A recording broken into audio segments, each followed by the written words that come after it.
अस्सलाम वालेकुम। कैसे हैं आप सब लोग? आप मुझे टेक्स्ट मैसेज भी कर सकते हैं। आपको वॉइस क्लियर आ रही है? आपको आवाज़ अगर क्लियर आ रही है तो प्लीज़ थोड़ा चैट में मेंशन कर दीजिएगा। सबसे पहले हम कुछ ओवरव्यू लेंगे लास्ट क्लास का। अगर किसी लास्ट क्लास में किसी को कोई क्वेश्चन हो तो प्लीज़ वो अपना हैंड रेज कर सकता है, और वॉइस क्लियर है तो प्लीज़ मेंशन कीजिएगा।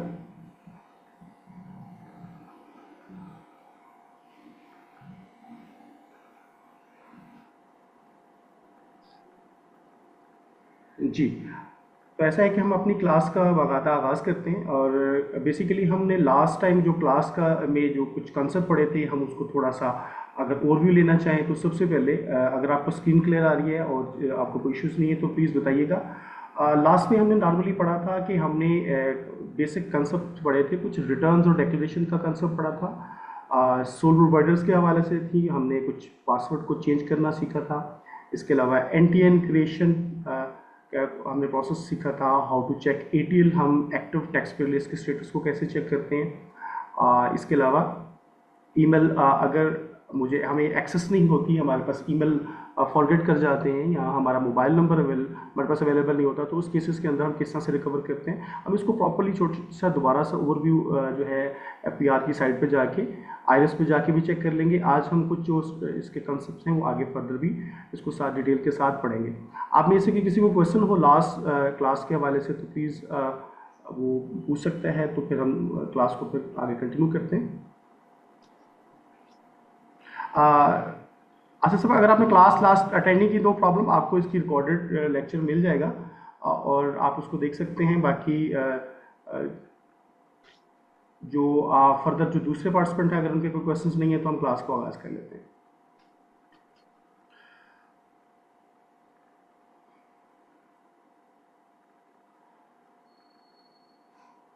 जी, हमने सबसे पहले जो चीज़ें जो लर्न की थी, सबसे इम्पोर्टेंट जो लास्ट क्लास के अंदर जो हमारा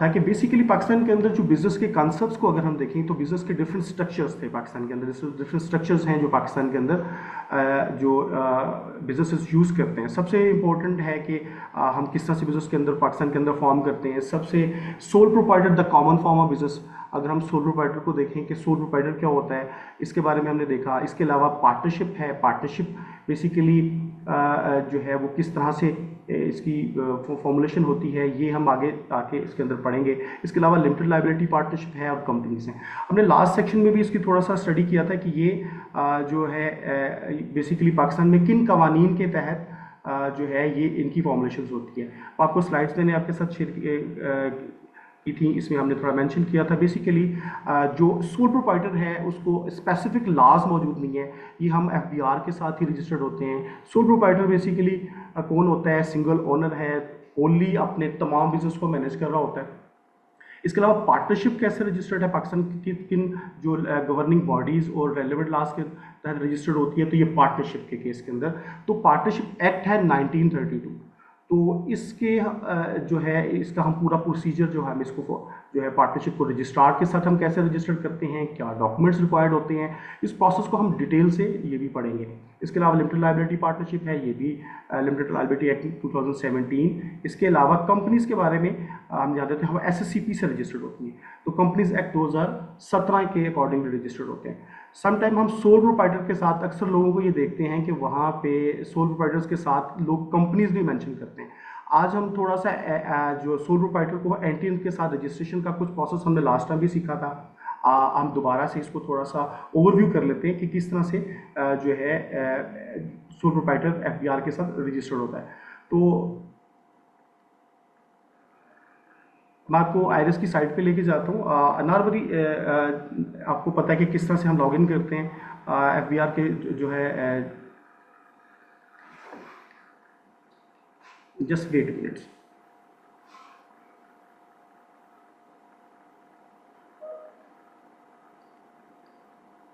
आपने एफबीआर का ये जो है डैशबोर्ड तो देखा होगा। हम किस तरह से लॉगिन करते हैं, iris.fbr.government.pk से लॉगिन करके। और हमने लास्ट टाइम जो देखा कि सोल प्रोप्राइटर कैसे रजिस्टर्ड होता है, तो उसके लिए हमने एनटीएन के बनाना हमने देखा था, हमने ई इनरोलमेंट सीखा, इसके अलावा न्यू रजिस्ट्रेशन। इसके हवाले से अगर किसी को ओवरव्यू चाहिए, अगर क्लास के अंदर मौजूद नहीं तो मैं इसको दोबारा से ओवरव्यू दे सकता हूँ, लेकिन क्योंकि ये क्लास के अंदर ये हम कवर कर चुके हैं, ई इनरोलमेंट क्या चीज़ है, न्यू रजिस्ट्रेशन है, मैं इसको ओवरव्यू दे सकता हूँ, लेकिन हम क्योंकि इसको कवर कर चुके हैं, अगर कोई लास्ट वीडियोज़ देखना चाहें तो वो देख सकते हैं। देखिए हम सोल प्रोप्राइटर को जो है एफबीआर के साथ कैसे रजिस्टर करते हैं। वन ऑफ द मेथड हमने पढ़ा कि हम मैनेज योर प्रोफाइल के अंदर जाते हैं।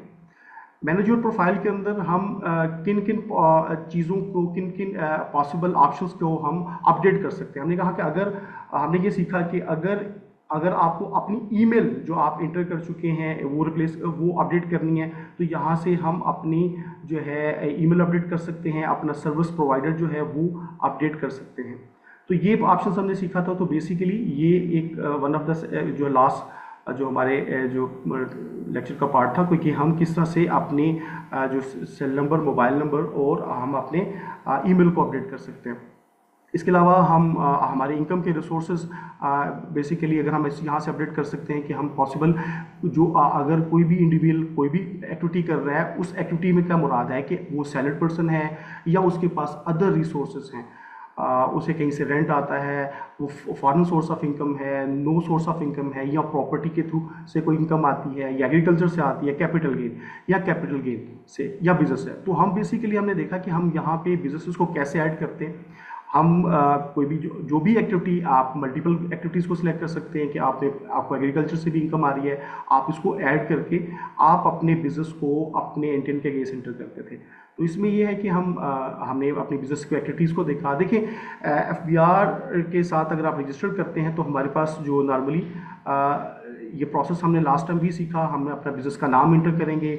आप में से कोई लोग जिन लोगों को इसके हवाले से बिजनेस ऐड करने के हवाले से कोई क्वेश्चन हो तो आप मुझे साथ साथ पूछ सकते हैं, और आप क्लास में जो आपकी इंगेजमेंट है, उस इन्वॉल्वमेंट से हमें थोड़ा फ़ायदा ये होगा कि आप लोग साथ साथ लर्निंग भी करते जाएंगे, और कुछ क्वेश्चन का सेशन जो एंड पे होगा वो हम साथ साथ भी लेके चल रहे होंगे, क्योंकि अगर आपको कोई क्वेश्चन दरमियान में है तो आप प्लीज़ साथ साथ पूछ सकते हैं।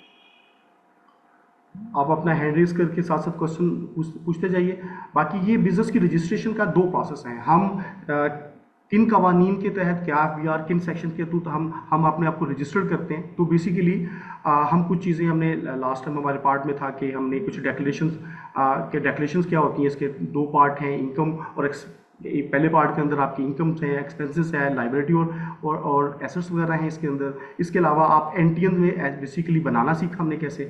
हमने ये देखा कि इसमें ई इनरोलमेंट और ई रजिस्ट्रेशन क्या प्रोसेस है।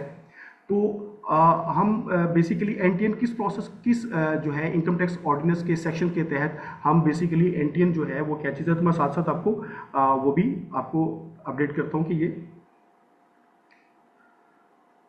टैक्स पेयर रजिस्ट्रेशन के हवाले से था कि एवरी, यहाँ पे एक सेक्शन 181 हमने पढ़ा लास्ट टाइम भी कि every tax payer shall apply in a prescribe form in a prescribe manner to for the registration. जो प्रेस्क्राइब फॉर्म था, प्रेस्क्राइब मेथड है, वो कैसे हमने एफबीआर के किस तरह से हमने अपनी रजिस्ट्रेशन का प्रोसेस कंप्लीट करना है। यहाँ हमने एक और चीज़ पढ़ी कि जो कमिश्नर जो है वो having the jurisdiction over the case where necessitated by the fact of the case, कि रजिस्ट्रार उसको रजिस्टर कर सकता है किसी भी, ठीक है, पर्सन को उसकी ज्यूरिसडिक्शन में आती है, और किस कानून के तहत करता है वो भी हम आपको बताता जाता हूँ। तो यहाँ पे सबसे इंपॉर्टेंट सेक्शन जो है 181 का सेक्शन जो है इसका 181 का सबसेक्शन 4 है कि फ्रॉम टैक्स ईयर 2015 ऑनवर्ड जो टैक्स पेयर का जो है इंडिविजुअल की बात कर रहा है, इंडिविजुअल हैविंग कंप्यूटराइज जो है उसका SNIC नंबर होगा, वही उसका NTN नंबर होगा। तो मैं इसको थोड़ी सी चीज़ें आपको साथ साथ अपडेट करता हूँ कि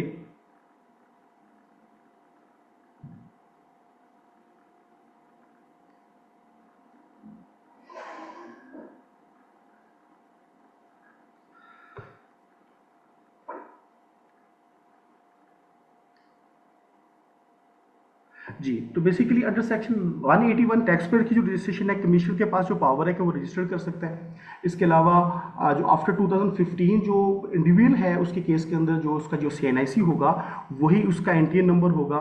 और ये बेसिकली हमने ये चीज़ें जो हमने लास्ट टाइम ये लिखी भी थी इसके साथ, हम कुछ और चीज़ें साथ साथ आज जो नया सेक्शन जो हम स्टडी करेंगे वो ये है कि बेसिकली फाइलर, नॉन फाइलर और लेट फाइलर्स कौन से होते हैं। आप में से कितने लोगों को इस बारे में आइडिया है कि फाइलर, नॉन फाइलर और लेट फाइलर का आइडिया क्या हो? आप क्लास में एंगेज रह सकते हैं, आप क्लास में कोई भी क्वेश्चन साथ भी पूछ सकते हैं ताकि हम जाके क्लास की जो एक्टिविटी है वो थोड़ा सा हम बेहतर तरीके से रन कर सकें।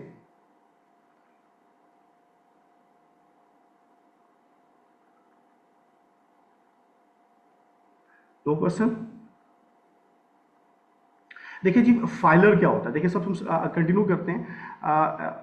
फाइलर क्या होता है? बेसिकली जो एनी पर्सन जो who file a tax return within a due date. अब within a due date की बात करें कि जो है फाइलर कौन होगा? जो ड्यू डेट के अंदर अपनी टैक्स रिटर्न फाइल कर लेता है। और वो ड्यू डेट्स कौन सी हैं, तो हम उसको थोड़ा सा उन ड्यू डेट्स के हवाले से भी देख लेते हैं कि हमारे पास फाइलर के हवाले से ड्यू डेट्स जो है हमारी वो कौन सी है। इनकम टैक्स ऑर्डिनेंस का अंडर सेक्शन 118 के तहत ये है कि एक, मैं आपको ड्यू डेट्स के हवाले से बात,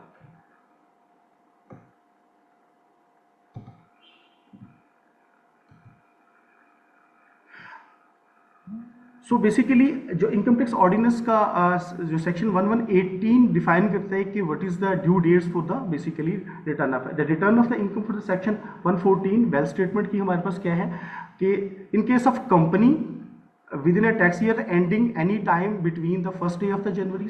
नॉर्मली हमारे पास जो टैक्स ईयर्स का जो टाइम है 30 सितंबर होता है, अनलेस के हमारे पास अगर FBR उसको एक्सटेंड कर देता है तो, या और कंपनीज के केसेस में, ये कंपनीज के केसेस में 30 दिसंबर तक ही होता है। मैं आपको स्लाइड के थ्रू थोड़ा सा इसको प्रेजेंट करता हूँ, थोड़ा सा आपको आइडिया हो जाएगा कि तो बेसिकली नॉर्मली जो टैक्स ईयर होता है वो नॉर्मली हम कहते हैं 12 मंथ्स का होता है। 12 मंथ सेक्शन 70 उसका सब सेक्शन 1 कहता है कि कोई भी जो टैक्स ईयर है वो है 12 मंथ का होगा। और 12 मंथ के अंदर और ये ईयर कौन सा होगा, ये इसको हम साल कौन सा काउंट करेंगे, तो यहाँ पे हम ये देख रहे हैं कि एंडिंग और 30 जून, जो भी इस साल के 30 जून के साथ जो भी साल क्लोज हो रहा होगा वो ही टैक्स ईयर्स होगा। नीचे आप एग्जांपल में देख रहे हैं कि अगर 1 जुलाई 2023 से लेकर 30 जून 2024 तक कोई टैक्स ईयर्स हो रहा है तो वो टैक्स ईयर 24 कहलाएगा। यानी कि जून के साथ जो भी ईयर क्लोज हो रहा है वो हमारा टैक्स ईयर्स कहलाएगा। तो ये चीज़ें सर हम कहाँ पे मेंशन है, तो हमने सेक्शन 74 का 1 हम उसको देख लेते हैं कि कानून के अंदर 70,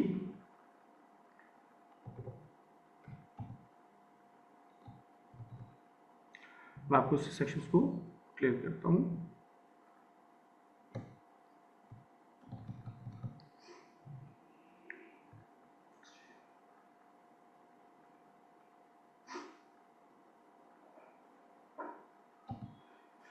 तो टैक्स ईयर्स को डिफाइन करता है इनकम टैक्स ऑर्डिनेंस। बेसिकली आप सबको अगर ये इनकम टैक्स रूल्स या इनकम टैक्स ऑर्डिनेंस को ओपन करने का अगर कोई इश्यूज हैं तो काइंडली वो मेंशन कर सकते हैं। मैं इसको डिटेल से हम कहाँ से इसे डाउनलोड करेंगे, FBR की साइट्स के ऊपर से कैसे हम डाउनलोड कर सकते हैं, ये सारा पैटर्न मैं आपको बता दूंगा कि किस तरह से डाउनलोड कर सकते हैं। तो tax years basically tax years जो है वो 74 सेक्शन कैसे डिफाइन करता है कि for the purpose of this ordinance जो है the period, this will be the period of 12 month. जैसे मैंने मेंशन किया कि ये पीरियड ऑफ 12 मंथ का होगा, एंडिंग और 30th डे ऑफ जून। इसका मतलब है जो साल, जो फाइनेंशियल ईयर 30 जून, जैसे अगर इस साल जो कमिंग ईयर जो 2025 है तो जून में अगर जो साल क्लोज हो रहा तो टैक्स ईयर 25 कहलाएगा। तो इसके अलावा स्पेशल टैक्स ईयर्स भी होते हैं, वो किस तरह से अलाउ करता है। अब हम नॉर्मली ये जो हमारा 12 ईयर का, तो हमें टैक्स ईयर्स का आइडिया ये होगा कि ये 12 मंथ का एक साल है जो 1 जुलाई से लेकर 30 जून तक होता है। और ये टैक्स ईयर कौन सा कहलाएगा, जिस ईयर्स के साथ ये साल इन्वॉल्व होगा या जिस साल के साथ ये ईयर्स इन्वॉल्व होगा। तो हम नॉर्मली सर, तो इसके टैक्स ईयर्स बेसिकली डेट्स कौन सी हैं, तो हम टैक्स ईयर्स के अकॉर्डिंगली इंडिविजुअल के केसेस के अंदर और AOP एसोसिएशन ऑफ पर्सन, जैसे आप पार्टनरशिप भी कहते हैं, जैसे आप फॉर्म भी कहते हैं, उसके लिए जो नॉर्मल टैक्स ईयर होता है वो 30 सितंबर कहलाता है। तो तो सर यहाँ पे सवाल ही बनता है कि सर जो नॉर्मली एफबीआर जो टैक्स डेट्स को ड्यू डेट्स को एक्सटेंड कर देता है, तो उस केसेस के अंदर क्या होता है, क्या फिर उसकी जो एक्सटेंशन डेट बढ़ जाती है? तो यस, तो इनकम टैक्स जो इसमें क्या होता है कि जो एफबीआर जो है वो income tax ordinance under section 214 A के तहत वो उसके पास ये पावर है कि वो आपके टाइम लिमिट को एक्सटेंड कर सकता है। तो कंपनीज के केसेस में सर क्या होता है, नॉर्मल जो कंपनीज के केसेस में अंदर टैक्स ईयर जो होता है उसकी जो ड्यू डेट होती है वो 31 ऑफ दिसंबर होती है। तो नॉर्मल इंडिविजुअल और एओपी के केसेस में जो टाइम लिमिट मिलती है साल के क्लोज होने के बाद वो मिलती है 3 मंथ्स की। लेकिन अगर हम कंपनीज के केसेस में देखें तो यहाँ पे जो एक्सटेंशन होती है वो कंपनीज को जो तो 6 मंथ का टाइम मिल जाता है। अब यहाँ पे कुछ स्पेशल केस है, अगर हम इस income tax ordinance under section 18 के तहत दोबारा देखें तो कुछ स्पेशल ईयर्स होते हैं। देखिए एफबीआर अलाउ करता है कि आप अपने कोई भी स्पेशल ईयर चूज कर सकते हैं। सो वो कैसे चूज कर सकते हैं ये हम आपको साथ साथ देखें कि नॉर्मल कंपनीज के लिए तो जो नॉर्मल टैक्स ईयर होता है वो 31 दिसंबर होता है। लेकिन इनकम टैक्स ऑर्डिनेंस 118 के तहत दोबारा जाते हैं, मैं आपको बताता हूँ कि अगर किसी कंपनी का जो टैक्स ईयर है वो 1 जनवरी से 30 जून तक क्लोज हो रहा है तो वो स्पेशल टैक्स ईयर्स कहलाएगा और वो उसकी रिटर्न फाइलिंग के लिए उसकी जो ड्यू डेट्स हैं वो 31 दिसंबर होंगी। इसी तरह से अगर किसी कंपनी का जो टैक्स ईयर है वो 1 जुलाई से 31 दिसंबर तक क्लोज हो रहा है तो वो उसकी टैक्स फाइलिंग की जो डेट है वो बेसिकली इन सेशंस के तहत आएगी।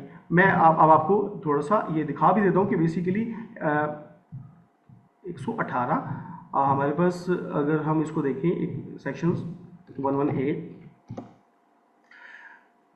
तो यहाँ पे बेसिकली वे दो सेक्शंस में क्लियर यहाँ मेंशन कर रहा है कि अगर कंपनीज के केसेस में अगर वो फर्स्ट डे ऑफ जनवरी से लेकर 30 ऑफ जून तक उनका डेज क्लोज होता है तो वो टैक्स फाइलिंग की जो डेट है वो दिसंबर के होगी। और अदर केस के अंदर जो 13 of September next following year की जो डेट होगी वो उनकी टैक्स ईयर्स की जो है वो 30 जो है दिसंबर उनकी डेट होगी। यहाँ पर अगर वो कन्फ्यूजन हो तो प्लीज़ आप साथ साथ क्वेश्चन कर सकते हैं और ताकि मैं इसको थोड़ा सा एलेबोरेट कर सकूँ फर्दर आपको क्वेश्चंस को। अगर किसी को डिटेल से कोई कंसेप्ट में कोई कन्फ्यूजन है तो मैं इसको दोबारा से जो है वो हम रिपीट भी कर सकते हैं। तो ये कंपनीज के केसेस के अंदर है। तो सर ये जो डेट्स हैं मैंने यहाँ पे हम दो चीज़ें पढ़ रहे हैं साथ, एक तो हमने टैक्स ईयर पढ़ा, दूसरी चीज़ ये कि इनकी ड्यू डेट्स कौन सी है। अब हमारे पास जो टैक्स ईयर का कंसेप्ट है वो बेसिकली इंडिविजुअल और एओपीज और कंपनीज के लिए 30 सितंबर है और 31 दिसंबर है। अनलेस के अगर आपको एफबीआर जो है वो एक्सटेंड कर देता है तो वो किस पावर के तहत एक्सटेंड करता है, तो वो हम ये कहते हैं कि वो सेक्शन अंडर सेक्शन 214 ए के तहत करता है। तो हम अगर देखें अगर तो ये बेसिकली मैं कानून को साथ टैक्सेस को साथ इसलिए साथ साथ मेंशन कर रहा हूँ कि अगर आपको कहीं रेफरेंस चाहिए हो तो बेसिकली आपको पता हो कि हम किस जगह से ये चीज़ कानून के अंदर कहाँ मेंशन्ड है, ताकि आपको क्लियरिटी हो सके कि देखिए समटाइम कंसेप्ट ये नहीं होते कि आप को बात सुनी सुनाई मिलती है। अगर हम कवानीन जो टैक्सेस जो हम पढ़ रहे हैं तो हम जो तमाम चीज़ें हैं वो तमाम जो रूल्स रेगुलेशंस हैं वो कहाँ से हम रेफरेंस लेते हैं, जो इनके जो है हमारे इनकम टैक्स ऑर्डिनेंस से के थ्रू ले रहे होते हैं या हम इनके रूल्स के तहत। इसके अलावा हमने एसआरओस का कंसेप्ट भी पढ़ा था। एसआरओस क्या होते हैं, वो हमारे पास सर्कुलर्स क्या होते हैं, सर्कुलर लेटर्स क्या होते हैं। तो बेसिकली तो ये सारी चीज़ें हम इसके साथ पढ़ रहे होते थे। तो 214 ए के तहत आप where any time or a period has been specified under any of the provision of the ordinance, तो बेसिकली यहाँ पे क्लैरिटी जो ये है कि वो एक्सटेंड कर सकता है। एफबीआर के पास ये पावर है कि वो अनलिमिटेड टाइम के लिए एक्सटेंड कर सकता है नॉर्मली, लेकिन ये 15 डेज से ज़्यादा टाइम के लिए एक्सटेंड एफबीआर नहीं करता। और आपने लास्ट टाइम सर्कुलर देखा होगा, सर्कुलर के जरिए आपने 30 सितंबर जो हमारी डेट थी वो एक्सटेंड कर सर। तो ये कहाँ से हमें पता चलता है, तो बेसिकली मैं आपको यहाँ पे हम एफबीआर की साइट के ऊपर जाते हैं, मैं आपको थोड़ा सा इसके बारे में कंसेप्ट वहाँ भी बता देता हूँ। हम साइट को कैसे खोलते हैं, बेसिकली आप fbr की .government.pk की साइट पे जाएंगे तो हमारे पास यहाँ पे इस इंटरफेस के अंदर आपके पास मल्टीपल डिटेल्स आपके पास आ रही हो। देखिए एसआरओस हैं, नोटिफिकेशन हैं, ऑर्डर सर्कुलर्स हैं, एक्ट, आप तमाम जो डॉक्यूमेंट्स जो जिस पे मैं आपसे डिस्कस भी कर रहा हूँ, इनकम टैक्स के एसआरओस हैं। तो आपको सबसे पहले अगर हम एक्सटेंशन की बात करें तो हम इस पर हमें शायद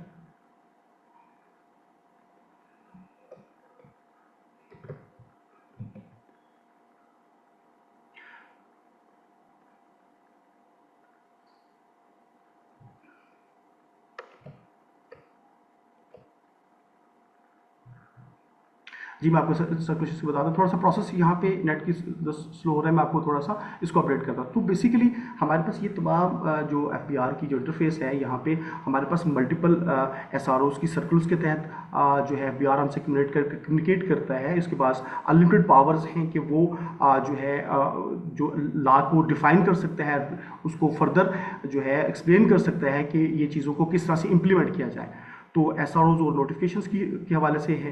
तो बेसिकली जितने भी एसआरओज जिस भी हमारे लेजिस्लेशन से रेलेवेंट होते हैं तो वो हमें यहाँ पे मौजूद मिलते हैं। जैसे इनकम टैक्स के एसआरओज हैं, इसके अलावा सेल टैक्स के एसआरओज हैं, इसके अलावा फेडरल एक्साइज के एसआरओज जो हैं वो हमें यहाँ पे मिलेंगे। तो हम यहाँ से इसके अलावा ये जो कवानीन है, एक्ट हैं या ऑर्डिनेंसेस हम सर कहाँ से डाउनलोड करते हैं, तो हमें जो है इसकी इस साइट पर अगर हम इसको इंटरफेस को देखें तो हमारे पास यहाँ पे आपको ये एक सेक्शन नजर आएगा जहाँ पे इनकम टैक्स ऑर्डिनेंस और सेक्शंस मौजूद हैं। इसमें तमाम जो लॉज हैं, तमाम रेगुलेशंस हैं, एक्ट्स हैं, वो इसके अंदर मौजूद हैं। जैसे इनकम टैक्स की बात करें तो यहाँ नॉर्मली यूज़ कर रहे हैं तो इनकम टैक्स ऑर्डिनेंस 2001, तो यहाँ से आप डाउनलोड करेंगे तो ये आप बेसिकली जिसको मैं रेफरेंस बना के आपको इन कानून के बारे में बता रहा हूँ, तो ये चीज़ें आपको यहाँ से मिलेंगी। ठीक है, तो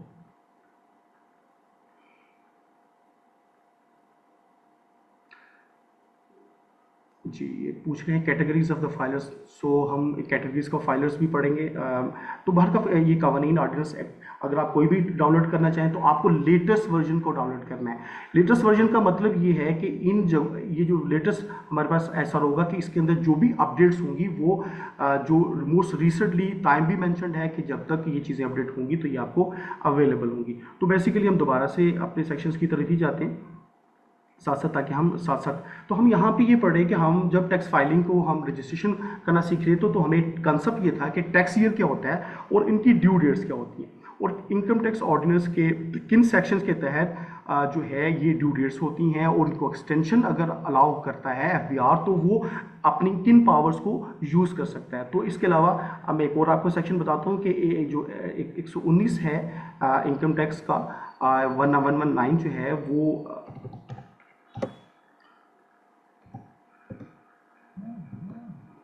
सो extension of time of furnishing tax returns.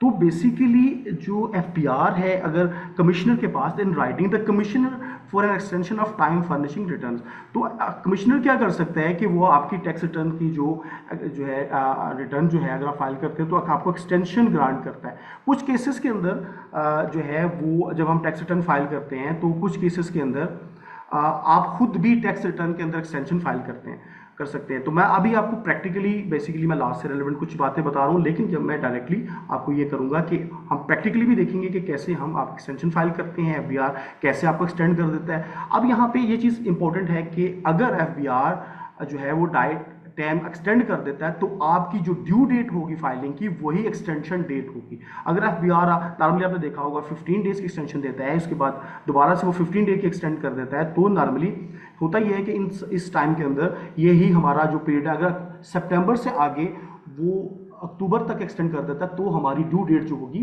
वो यहाँ पे यही डेट होगी जो एफबीआर की एक्सटेंशन डेट होगी। नॉर्मली हम एफबीआर के अंदर खुद से भी एक्सटेंशन फाइल कर सकते हैं, तो हम थोड़ा सा इसके अंदर इसको आप देखते हैं कि ये किस तरह से हम एक्सटेंशन फाइल कर सकते हैं। आपको आईआरएस पोर्टल को आप डायरेक्टली इनडायरेक्टली यहाँ से भी जो है लॉग इन कर सकते हैं।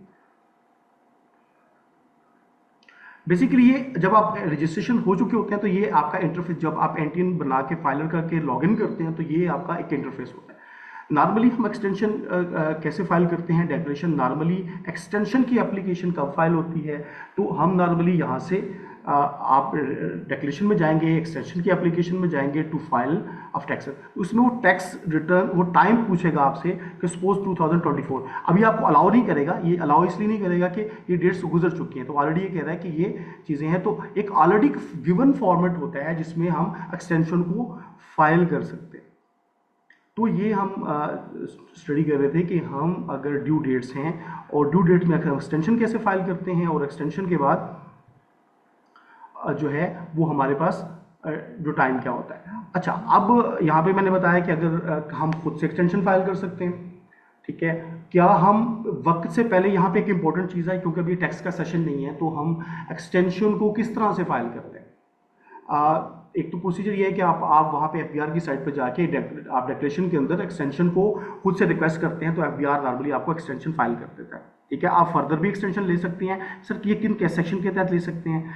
अच्छा, अब वो कहता है कि is there any requirement of the condition can extension, कि आप किन रिक्वायरमेंट्स, तो मैंने यहाँ पे बताया कि वो किन कंडीशंस के अंदर आप एक्सटेंशन फाइल कर सकते हैं। तो वो मेंशन्ड है कि अगर आप एब्सेंट फ्रॉम द पाकिस्तान, अब देखिए ये सारी चीज़ें क्लैरिटी में लिखी हैं कि एफबीआर, अगर आप एक्सटेंशन, अगर सिकनेस और एनी मिस एडवेंचर होता है या एनी अदर रीजनेबल कॉस्ट, लेकिन इसके अलावा भी नॉर्मल एफबीआर आपको एक्सटेंशन प्रोवाइड कर देता है। 15 डेज की एक्सटेंशन होती हैं, तो नॉर्मली ये लास्ट डेज होता है कि जब आपका ड्यू डेट अगर 30 सितंबर है, सपोज आपकी ड्यू डेट आपकी 30 सितंबर है, तो आप क्या करेंगे, 30 सितंबर, सपोज आपके 30 सितंबर है, तो आप जो है 30 सितंबर है, तो आप लास्ट डे, जिस दिन आपका लास्ट डे है, उसको एक्सटेंशन को फाइल कर सकते हैं।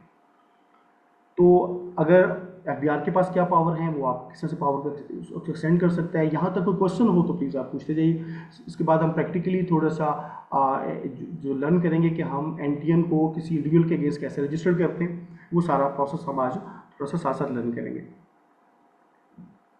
हम फाइलर नॉन फाइलर का कंसेप्ट पढ़ेंगे। फाइलर बेसिकली कौन होता है?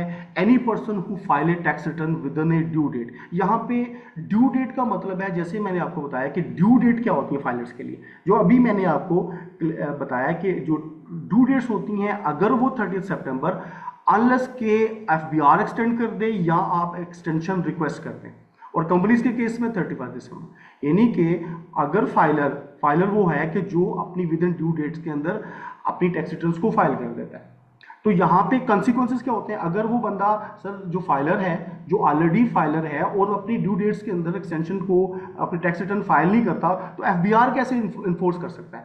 तो वो इनकम टैक्स ऑर्डिनेंस का जो है 114B का सेक्शन है, हम इसको थोड़ा सा देख लेते हैं कि वो आपको पावर पनिश कर सकता है किस तरह से। बेसिकली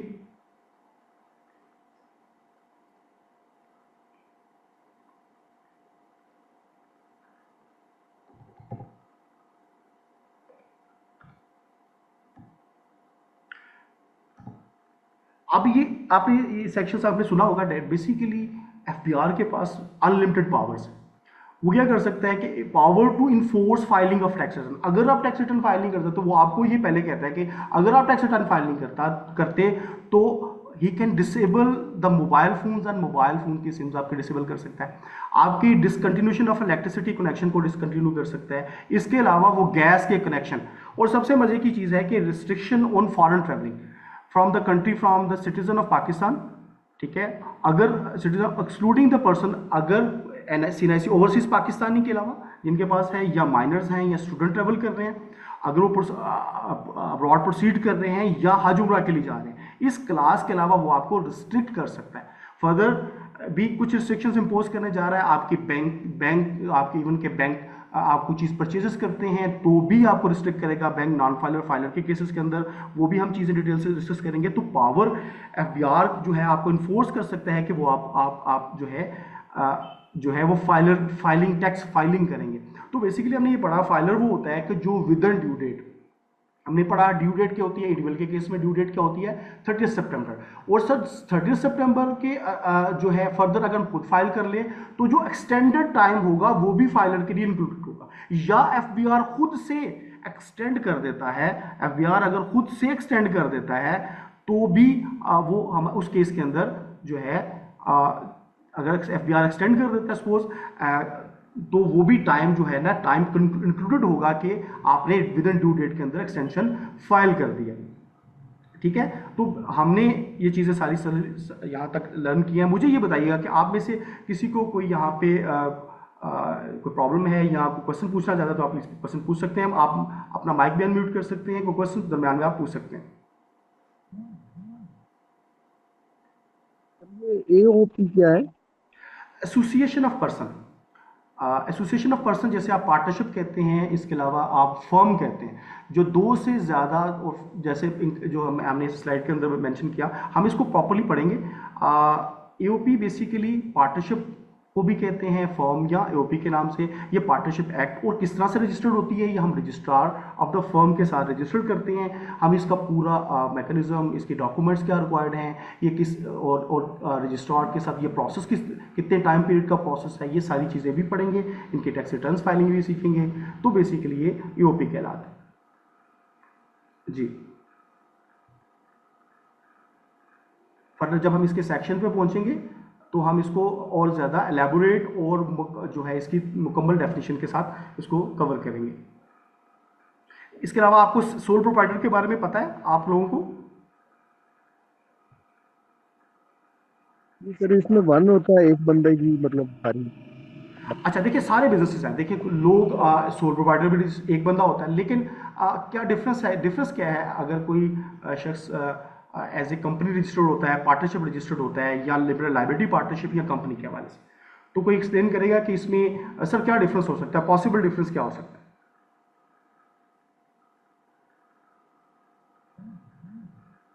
चलिए मैं आपको बताता हूँ। देखिए sole proprietor basically single owner. देखिए आप कोई भी सिंगल ओनर हैं तो आप कोई भी बिजनेस स्टार्ट कर सकते हैं, लेकिन यह होता है कि आप इसमें कोई रजिस्ट्रेशन की रिक्वायरमेंट नहीं है, इसमें लिमिटेशन नहीं है कि आप सेपरेट किसी बॉडी के साथ रजिस्टर्ड हो। तो पाकिस्तान के अंदर ऐसे लिमिटेड से कानून रजिस्टर्ड हो सकते हैं, कुछ पर्टिकुलर बॉडीज़ के साथ तो आप रजिस्टर्ड होते हैं। इसमें सबसे इंपॉर्टेंट चीज़ है कि आप सिंगल ओनर हैं, आपकी लाइबिलिटी अनलिमिटेड होती है। यहाँ पे अनलिमिटेड लाइबिलिटी का मतलब ये है कि जो भी सिंगल सोल प्रोप्राइटर में पर्सन होगा वो उसकी लाइबिलिटी अनलिमिटेड, ये नहीं कि जो बिजनेस वो कंटिन्यू कर रहा होगा तो उसकी जो लाइबिलिटीज होंगी या उसका डेट होगा वो अपनी पर्सनल कैपेसिटी में भी पे करेगा। मतलब पर्सनल जो है वो अगर उसको कोई लॉस होता है तो वो उसका बिजनेस उसके साथ अटैच्ड होता है, उसके उसके पर्सनल जो जितनी भी एसेट्स होते हैं उसके साथ होता है। इसमें नॉर्मली आसान ही होता है कि मिनिमल लीगल रिक्वायर्ड फॉर्मेलिटीज़ होती हैं, आपको कोई लीगल फॉर्मेलिटीज़ को फुलफिल नहीं करना होता। नो सेपरेट लीगल एंटिटीज़ आप बेसिकली, यानी कि ओनर, इसका मतलब ये है कि ओनर और बिजनेस सेम कंसिडर होता है, यानी कि उसकी पर्सनल इन्वॉल्वमेंट भी होती है। टोटल प्रॉफिट बिलोंग करता है, यानी कि ओनर से ही बिलोंग करता है और खुद ही से वो टैक्स फाइलिंग करता है। तो ये सोल प्रोप्राइटर के अंदर कुछ फायदे भी हैं, लेकिन नुकसान ये है कि अगर उसे लॉस होता है तो वो उसे खुद से बियर करेगा। तो ये सोल प्रोप्राइटर का है। अब हम ये सोल प्रोप्राइटर को हम रजिस्ट्रेशन का प्रोसेस सीख रहे हैं कि हम इसको रजिस्टर्ड कैसे करते हैं। तो हमने पहला चीज़ें हैं कि आप अपने बिजनेसेस को आप अपने एनटीएन के साथ कैसे अटैच कर सकते हैं। तो पहला प्रोसेस तो ये है कि आप अपनी मैनेज योर प्रोफाइल के अंदर जाएं। आप में से कितने लोग अगर मेरे साथ अटैच है, तो अगर आपको हम दो तरह से इसकी हम रजिस्ट्रेशन कर सकते हैं। पहली रजिस्ट्रेशन का जो लीगल जो प्रॉपर प्रोसेस है कि हम रजिस्ट्रेशन के प्रोसेस पे टैब पे जाएंगे। यहाँ पे हम 181 बेसिकली हम सेक्शन 181 के तहत रजिस्टर्ड होते हैं। तो हमारे पास फॉर्म जो है मॉडिफिकेशन ऑफ इनकम टैक्स 181 जो इंडिविजुअल के केस के अंदर है, तो हम उसको रजिस्टर करते हैं। तो हम इसमें सेलेक्ट करेंगे ईयर, टाइम सेलेक्ट करेंगे किस पीरियड के अंदर हमने अपने बिजनेस को स्टार्ट किया, हम इसको कंटिन्यू करेंगे।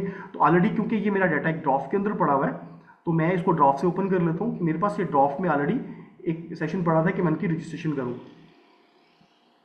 तो हम इंडिविजुअल को यहाँ पर रजिस्टर कर रहे हैं। तो जब हम इंडिविजुअल को रजिस्टर करेंगे, किसी सपोज आपके पास कोई डॉक्टर है, सपोज कोई इंजीनियर है, कोई आपका कोई शॉप है, कोई भी बिजनेस है, आपको कैसे रजिस्टर करेंगे? आपकी कुछ डिटेल्स यहाँ पे आ रही हैं। सपोज ये मेरे पास एक क्लाइंट है जिसका कुछ डाटा आपके पास आ रहा है, तो आप अपने बिजनेस का डिटेल कैसे अपडेट करेंगे, आप अपनी बिजनेसेस को कैसे ऐड करेंगे, ये हम आप थोड़ा सा लर्न करेंगे।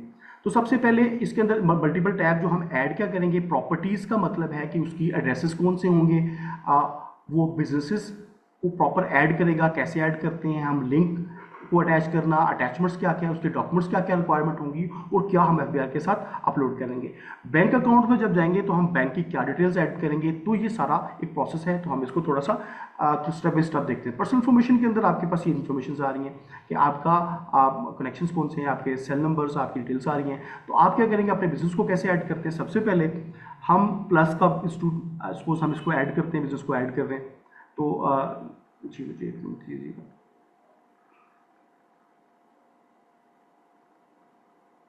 सपोज मैंने एक नया बिजनेस ऐड करना, ऑलरेडी एक बिजनेस ऐड है। सपोज यहाँ पे इंस्टीट्यूट ऑफ कॉर्पोरेट ट्रेनिंग के नाम से एक बिजनेस ऐड है सपोज ऑलरेडी। तो मैं कहता हूँ कि इसको बिजनेस को जो मैं इसका अपना नाम, कोई भी मेरा बिजनेस है यहाँ पे कोई भी, सपोज मेडिकल स्टोर के नाम से हम कोई बिजनेस एंटर करते हैं। मेडिकल स्टोर, आपका एक मेडिकल स्टोर है, यहाँ आप कहते हैं हम कोई भी नाम रख लेते हैं अली मेडिकल स्टोर के नाम से। तो आपका कोई भी बिजनेस है, यहाँ पे आप जाके आपने इंटर किया, आपने डेट ऑफ एक्विजिशन, ये आपने बिजनेस कब से स्टार्ट किया। तो मैंने 2024, आप ईयर सेलेक्ट कर रहे हैं, आपने उसके किस मंथ के अंदर से ये बिजनेस स्टार्ट किया। सपोज हमने ये जुलाई के अंदर स्टार्ट किया, आप डेट को मेंशन करें तो आपकी डेट इंटर हो जाएगी। अब ये देखें कि आप किस कैपेसिटी में इंटर कर रहे हैं, ये बिजनेस आपकी फुली ओन करते हैं या बेसिकली किस तरह से। सपोज हम कहते हैं कि ओनरशिप के अंदर है, सपोज हम, तो क्या ये आपकी प्रिंसिपल एक्टिविटी होगी, क्या आप सेल टैक्स या फेडरल एक्साइज के साथ रजिस्टर्ड हो जाएंगे, होना चाहेंगे। तो ये कुछ सेक्शंस हैं जो आपके साथ साथ जो आपको करेंगे कि आप किस तरह से रजिस्टर होना चाह रहे हैं। तो सपोज मैं कहता हूँ कि हम एजुकेशन सेक्शन है, तो मैं इसको स्टडी करता हूँ, तो क्या क्या पॉसिबल ऑप्शन ये आपको यहाँ पे ऑप्शन साथ साथ देगा। अगर हम कहते हैं, अगर आप कोई एजुकेशन स्टार्ट करना चाह रहे हैं, एजुकेशन जो प्री प्राइमरी या प्राइमरी एजुकेशन है, तो आपका ये सेक्शन नहीं है। सपोज आप हायर एजुकेशन कमीशन है, तो इसकी रिक्वायरमेंट हायर एजुकेशन से आपको कुछ सर्टिफिकेशन परमिशन लेने पड़ेंगे। तो हम ये देखते हैं कि सपोज अदर एजुकेशन मैं यहाँ पे सिलेक्ट करता हूँ, तो आपका बिजनेस की कुछ कैटेगरीज, सब कैटेगरीज वो खुद से इंटर कर देगा। ठीक है, स्टार्ट डेट आप दोबारा से आपसे पूछेगा, ये बिजनेस स्टार्ट करने का आपका जो टाइमिंग है वो क्या है। सपोज मैं मेंशन करता हूँ कि ये हमने जो है 2024 के अंदर जनवरी के अंदर जो है ये स्टार्ट किया, तो ये आपका बिजनेस इसके नाम से ऐड हो जाएगा। आप ओके करते हैं। हमने बेसिकली यहाँ पे देखिए एक ऑलरेडी बिजनेस ऐड था और हमारे पास दूसरा एक और भी बिजनेस हमने जो है वो ऐड कर लिया।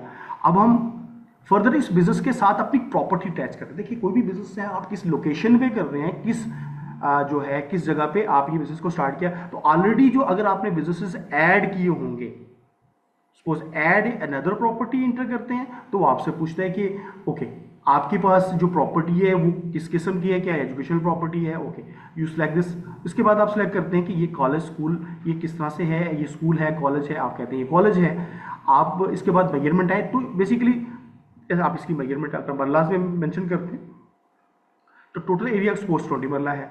यूनिट का मतलब है कि ये बेसिकली आपका हाउस नंबर हो सकता है, कोई भी सपोज अगर ये डिपेंड करता है कि ये आपने ऊपर से सिलेक्शन कैसी की है।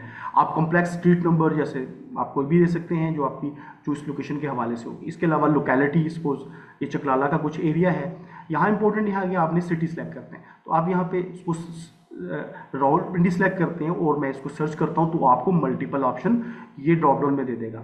अगर आपको कोई स्पेसिफिक एरिया मेंशन जैसे गुजर खान है, होटा है, तो अगर आप इनमें से कोई डिटरमिन नहीं कर पा रहे कि क्या कौन सा एरिया, तो आप सिंपल रावलपिंडी का सेक्शन सबके एंड पे आ रहा होता है, तो आप इसको सिलेक्ट करेंगे तो आपको ये कर देंगे। अब ये जो प्रॉपर्टी है ये आपसे पूछ रहा है कि ये किस कैपेसिटी में, क्या ये आप इसके ओनर हैं, क्या आप इसमें एज ए लेसी काम टेनेंट हैं या वटएवर जो कैपेसिटी। अगर आप 100 ओनर हैं तो आप ओनर सेलेक्ट कर लेंगे। नॉर्मली अगर आप टेनेंट हैं तो 1% का ऑप्शन आप यहाँ पे सिलेक्ट करना है, क्योंकि यहाँ स्टैटिक का ऑप्शन है। देखिए यहाँ पे जितने भी स्टैटिक के ऑप्शन हैं, इसका मतलब ये है कि these are the compulsory fields. आप इन फील्ड्स को एंटर करेंगे तो ये आपको प्रोसीड करने देगा, आप फर्दर कर सकते हैं। इसके ऊपर एक फर्दर एक और ऑप्शन है कि क्या ये फॉरेन या लोकल एड्रेस है, तो भी आप इनको सिलेक्ट कर सकते हैं। आप ओके करते हैं तो ये लिंक ऑलरेडी बिजनेस के साथ मैंने अटैच किया हुआ था, तो ये ऑलरेडी मेरे पास ऊपर हम देखें तो मेरे पास ये ऑलरेडी बिजनेस का एड्रेस मौजूद है। तो मैं इसको लिंक कर देता हूँ, तो मेरे साथ ये बिजनेस के साथ ये लिंक्ड हो जाता है। तो हमने ये देखा कि यहाँ पे हमने बिजनेस को ऐड किया। सोल प्रोप्राइटर कोई भी अपने बिजनेस को ऐड करता है तो वो अपने बिजनेस को किस तरह से ऐड करेगा, उसके अगेंस्ट प्रॉपर्टीज कैसे लिंक करता है। देखिए मैंने प्रॉपर्टीज कितनी ऐड की और किस प्रॉपर्टी के अगेंस्ट वो लिंक्ड है, तो वो उसकी सिलेक्शन आ रही। पहले हमने पर्सनल डिटेल्स देखी, इसकी प्रॉपर्टी, इसमें बिजनेस से ऐड किया, बिजनेस के साथ हमने इसके साथ ही लिंक किया, प्रॉपर्टी से ऐड की। यहाँ पे इसके बाद हम लिंक की बात करते हैं। अगर लिंक ऑप्शन अक्सर जो चीज़ें होती हैं, link, what is a link, आप में से कोई लिंक को जानता है?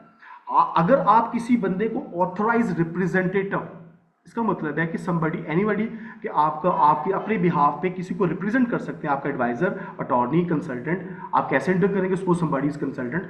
ये तो बेसिकली दिस इज समथिंग कि आप किसी को एक्सेस दे रहे हैं कि कोई बंदा आप एज ए ऑथराइज रिप्रेजेंटेटिव आपके लिए काम कर सकता है। और कौन हो सकते हैं, आप ऑडिटर है, एम्प्लॉयर, पे, तो ये बेसिकली आप इनमें से कोई सिलेक्शन करके आप नेम सर्च करेंगे। नेम के अंदर आप आप अगर अपना CNIC नंबर सर्च करेंगे यहाँ पे, तो उस पर्सन को आप अलाउ कर सकते हैं कि वो आपको इन चीज़ों को एक्सेस देना चाहें तो ये लिंक कर सकते हैं। तो बेसिकली ऑथराइज रिप्रेजेंटेटिव का कंसेप्ट ये भी मैं आपको साथ साथ थोड़ा सा इसके बारे में भी अपडेट करता हूँ। तो यहाँ पे हमने ये दिखा कि हम एक इंडिविजुअल को किस तरह से रजिस्टर्ड करते हैं, इंडिविजुअल को एंड FBR के साथ। अटैचमेंट्स का मतलब है कि FBR को आप किन किन डॉक्यूमेंट्स को आप प्रोवाइड अपलोड करेंगे।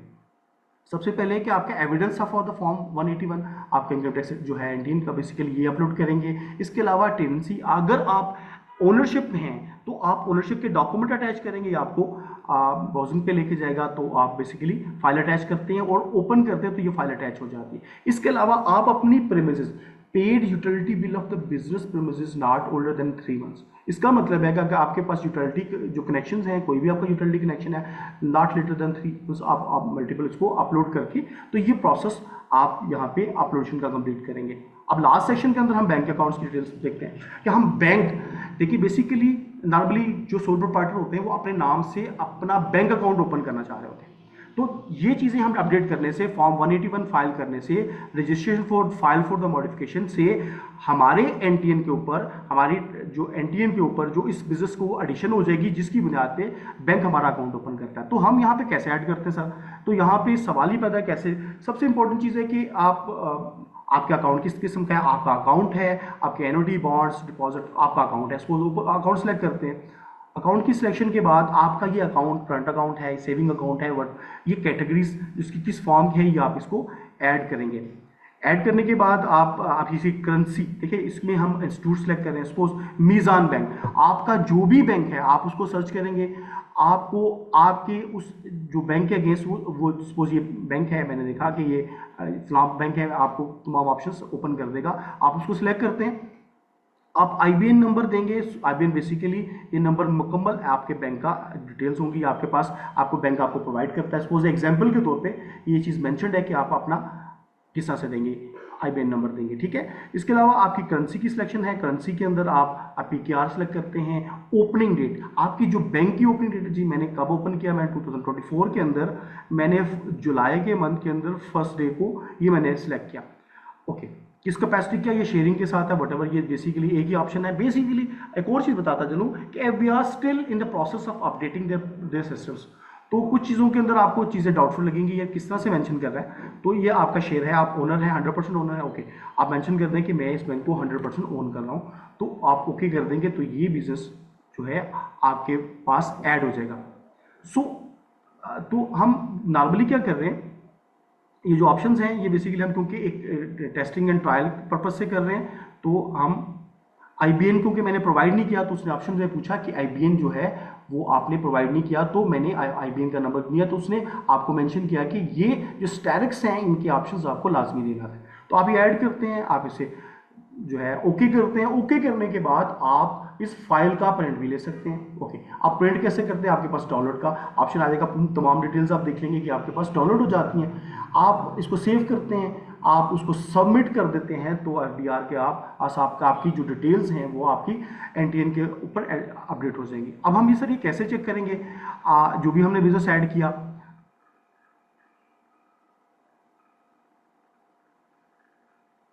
जी, तो ये हमारी इन्फॉर्मेशन सर कहाँ पे आ रही होगी, ये सर हम इसको कैसे चेक कर सकते हैं। तो नॉर्मली हम जाते हैं इंटरफेस पे IRS के, ये आपको अक्सर ये पासवर्ड की पॉलिसी के बारे में आपको बताता चलो कि FBR ने जो नई पॉलिसी इंप्लीमेंट कर दी है कि आप अपने पासवर्ड को विदिन 60 डेज जो है वो अपडेट करेंगे। अदरवाइज क्या होगा, फॉरगेट पासवर्ड करके, otherwise you have to change the password, आपको चेंज करना पड़ेगा जो है 60 डेज के अंदर। तो इसके लिए एक मुतबादल वे है, वो भी हम आपको बताऊंगा कि ये कैसे होगा। तो वेरिफिकेशन का मतलब है कि मैं सपोज यहाँ पे वेरीफाई कर रहा हूँ कि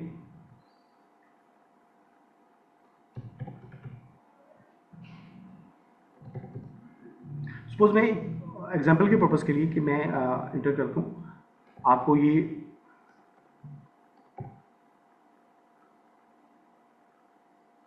सो बेसिकली ये मेरे पास एक ऑप्शन आ गया कि नॉर्मली मैंने जो बिजनेस इंटर किया, तो किस नाम से को बिजनेस का नाम मेरे पास, सपोज मैंने एक एग्जांपल के लिए इंटर किया, तो मेरे पास यहाँ पे FBR जो है उसको अपडेट कर देगा कि ये मेरे पास कितना। इसको फर्दर डिटेल से अगर मैं देखना चाहता हूँ तो एक्सेल टैक्स पेड की बात करता है। अगर मैं प्रोफाइल इंक्वायरी में जाता हूँ और मैं इंटर करता हूँ कि सर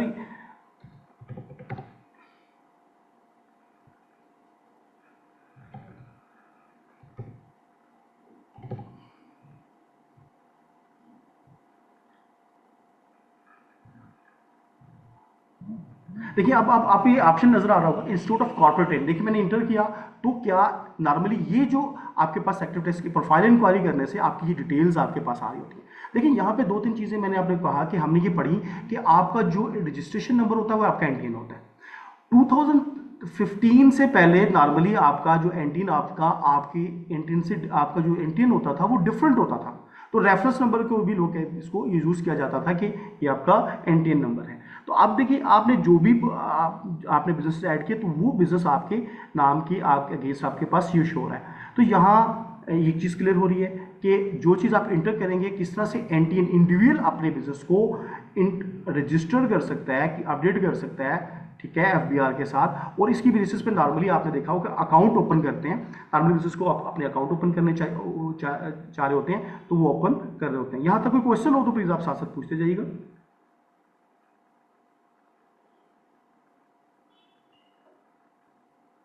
जी, यहाँ हमने एक तो रजिस्ट्रेशन एनटीएन इंडिविजुअल के केस के अंदर चाहे वो कोई भी बिजनेस है तो उसको कैसे एंटर करते हैं। नॉर्मली एक और प्रोसेस भी है एफबीआर मैनेजर प्रोफाइल के थ्रू भी ये सेम प्रोसेस आप एंटर कर सकते हैं।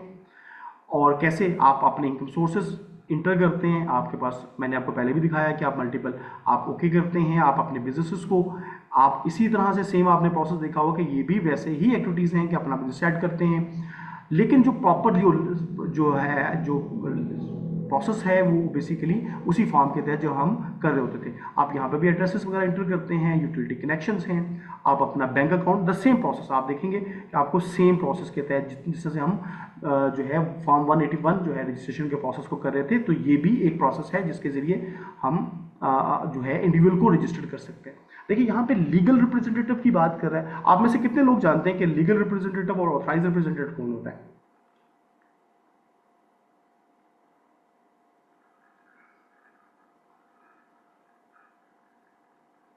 आई में एम्प्लॉयर एक क्वेश्चन है, आई में employee can I submit all the compliances of IRS when I submit first returns? Nadeem साहब आप थोड़ा सा ओपन कुछ क्वेश्चन पूछ डायरेक्टली क्वेश्चन आप माइक अनम्यूट करके क्वेश्चन पूछ लें, थोड़ा सा क्लियर हो जाएगा।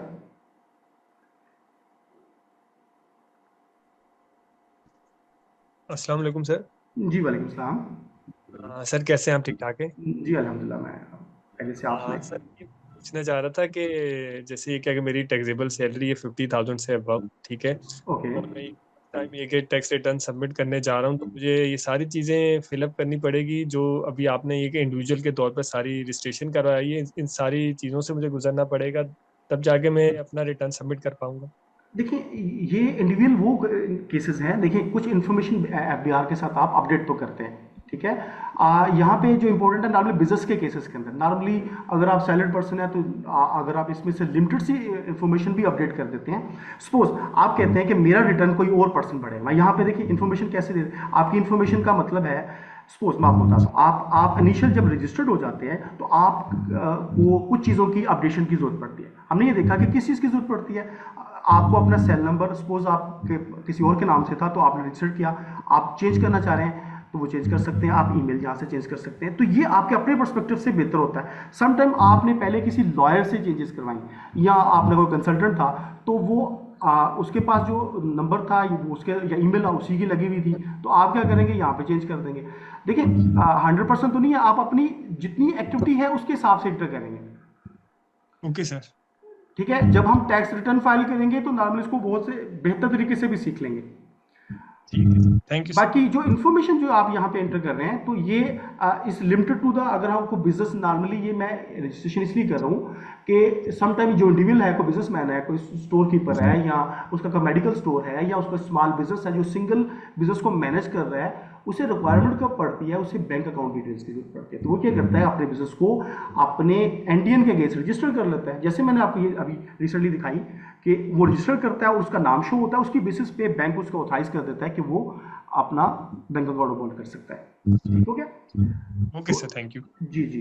इसके अलावा जब आप ये बैंक की डिटेल देंगे तो ये बैंक की डिटेल्स बेसिकली सपोज एफबीआर के पास होता है तो आपकी बहुत सी इन्फॉर्मेशन ऑलरेडी एफबीआर के साथ मौजूद होती है, तो हम उनके इंटरफेस को भी साथ साथ पढ़ेंगे। इसी तरह यहाँ पे भी ऑथराइज रिप्रेजेंटेटिव है, आप किसी को ऑथराइज रिप्रेजेंटेटिव जो है किसको नोमिनेट कर सकते हैं। अब आप पूछ रहे होंगे सर ये ऑथराइज रिप्रेजेंटेटिव क्या होता है, तो मैं आपको बताता हूँ कि ऑथराइज रिप्रेजेंटेटिव बेसिकली लॉ का 23 ऑथराइज रिप्रेजेंटेशन कौन हो सकता है जी? देखिए यहाँ पे, देखिए हम कानून को साथ साथ कैसे पढ़ रहे हैं, इसलिए पढ़ रहे हैं कि सर जब आप कोई हम टर्मिनोलॉजीज यूज करते हैं तो इन उसकी सेंस की, उसके बैकग्राउंड में सिर्फ वो वर्ड मौजूद नहीं होता, उसके पीछे पूरा लॉ मौजूद है।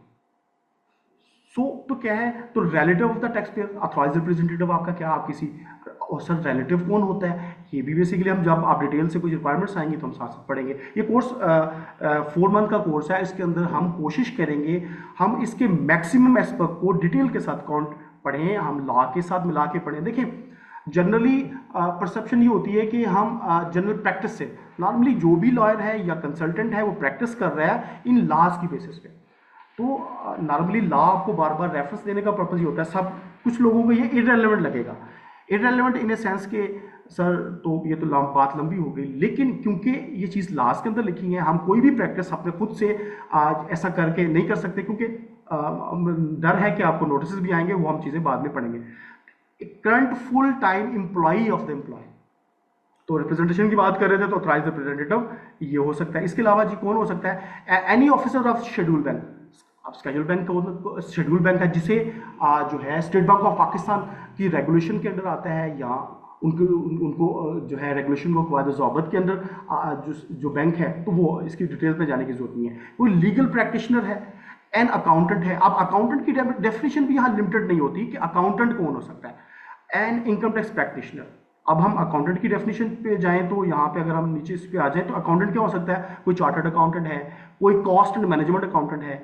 तो इसी तरह से वो लॉ हर एक को डिफाइन करता है कि कौन लोग ऑथराइज रिप्रेजेंटेटिव हो सकते हैं। Income tax practitioner, income tax practitioner का आप में से बहुत से लोग होंगे कि जो ऑलरेडी फाइनेंस फील्ड के अंदर होंगे, जो बी कॉमर्स हैं, या वो फ्यूचर में इनकम टैक्स प्रैक्टिशनर का सर्टिफिकेशन लेना चाहते हैं, तो वो भी हम आपको डिटेल से गाइड कर देंगे। इनकम टैक्स प्रैक्टिशनर बेसिकली अगर आपकी ग्रेजुएशन के अंदर, तो मैं इसको भी डिटेल से पढ़ाएंगे जब हम इस सेक्शन में आते हैं। आप में से कोई लोग इनकम टैक्स प्रैक्टिशनर, अगर कोई बी कॉम है ग्रेजुएशन या BS जिसमें उन्होंने अकाउंटिंग, टैक्सेशन या ऑडिटिंग के साथ किसी 2 सब्जेक्ट्स के साथ उन्हें ग्रेजुएशन या मास्टर्स किया है, तो उसका प्रेस्क्राइब मेथड वो किस तरह से करेगा, हम आपको वो भी एक नॉर्मली हम सेशन के अंदर उसको कवर कर लेंगे। तो ऑथराइज रिप्रेजेंटेटिव की बात हो रही है, तो यहाँ पे ऑथराइज रिप्रेजेंटेटिव कौन है, तो यहाँ पे जब आप इंटर करते हैं तो बेसिकली ऑथराइज रिप्रेजेंटेशन को ऐड कर रहे होते हैं, तो आप नॉर्मली सिंपल उसका CNIC इंटर करते हैं। जैसे मैंने अपना CNIC इंटर किया, मैंने सर्च किया, तो मेरे नाम के साथ आ जाएगा। तो मैं अगर सिलेक्ट करता हूँ तो ये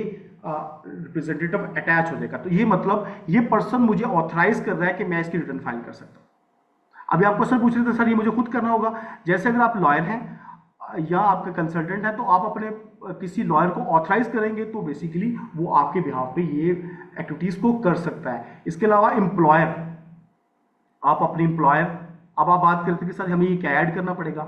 नॉर्मली ये होता है कि अगर आपकी सैलरी 50,000 से ज़्यादा है, तो नॉर्मली कुछ एक्टिविटीज़ ये होती हैं कि आपका जो है एम्प्लॉयर आपकी जो सैलरीज को में से टैक्स विदहेल्ड करता है, तो आपको एंड पे एक सर्टिफिकेट मिलता है, certificate of deduction and collection of taxes. ठीक है, उसमें क्या होता है कि आप CPR जो उन्होंने टैक्स काटा होता है उसमें डिटेल्स आ रही होती है। हम CPR को भी चेक कर सकते हैं क्या एम्प्लॉयर ने आपका टैक्स काटा भी है, तो जिसकी बेस पे आप उसको क्लेम कर सकते हैं। इसी तरह अटैचमेंट, देखिए हमने 2 तरह से ये प्रोसेस, आप अपनी इंफॉर्मेशन यहाँ पे भी अपडेट कर रहे हैं। अगर आप सिंपल बिजनेसमैन नहीं है और आपको कोई चीज़ें नहीं चाहिए तो कुछ इन्फॉर्मेशन आप यहाँ पे ऐड करते हैं। इसके अलावा हमने देखा कि जो बाकी इन्फॉर्मेशन जो अगर आपने प्रॉपर रजिस्ट्रेशन और बैंक अकाउंट ओपन करना है तो हम रजिस्ट्रेशन प्रोसेस की तहत गए, हमने रजिस्ट्रेशन प्रोसेस के तहत गए, फॉर्म 81 और हमने मॉडिफिकेशन ऑफ डिक्लेरेशन। तो इस प्रोसेस के तहत हमने अपने बिजनेस को अपने NTN के अगेंस्ट रजिस्टर्ड किया। इसमें कोई कंफ्यूजन है तो प्लीज़ आप अपना हैंड भी रेज कर सकते हैं, कोई क्वेश्चन आप पूछ सकते हैं, ये तो साथ साथ ताकि हम इसको ज़्यादा बेहतर तरीके से साथ साथ अंडरस्टैंडिंग भी साथ साथ हमारी होती रहे और चीज़ों को क्लैरिटी से साथ भी चीज़ें चलती रहे। आप क्वेश्चन, आप माइक अनम्यूट करके क्वेश्चन भी पूछ सकते हैं डायरेक्टली, यहाँ तक कोई कंफ्यूजन कि हमने NTN का और इसमें से हमने क्या क्या चीज़ें साथ साथ जो है किस तरह से अपने जो है बिजनेस को ऐड किया।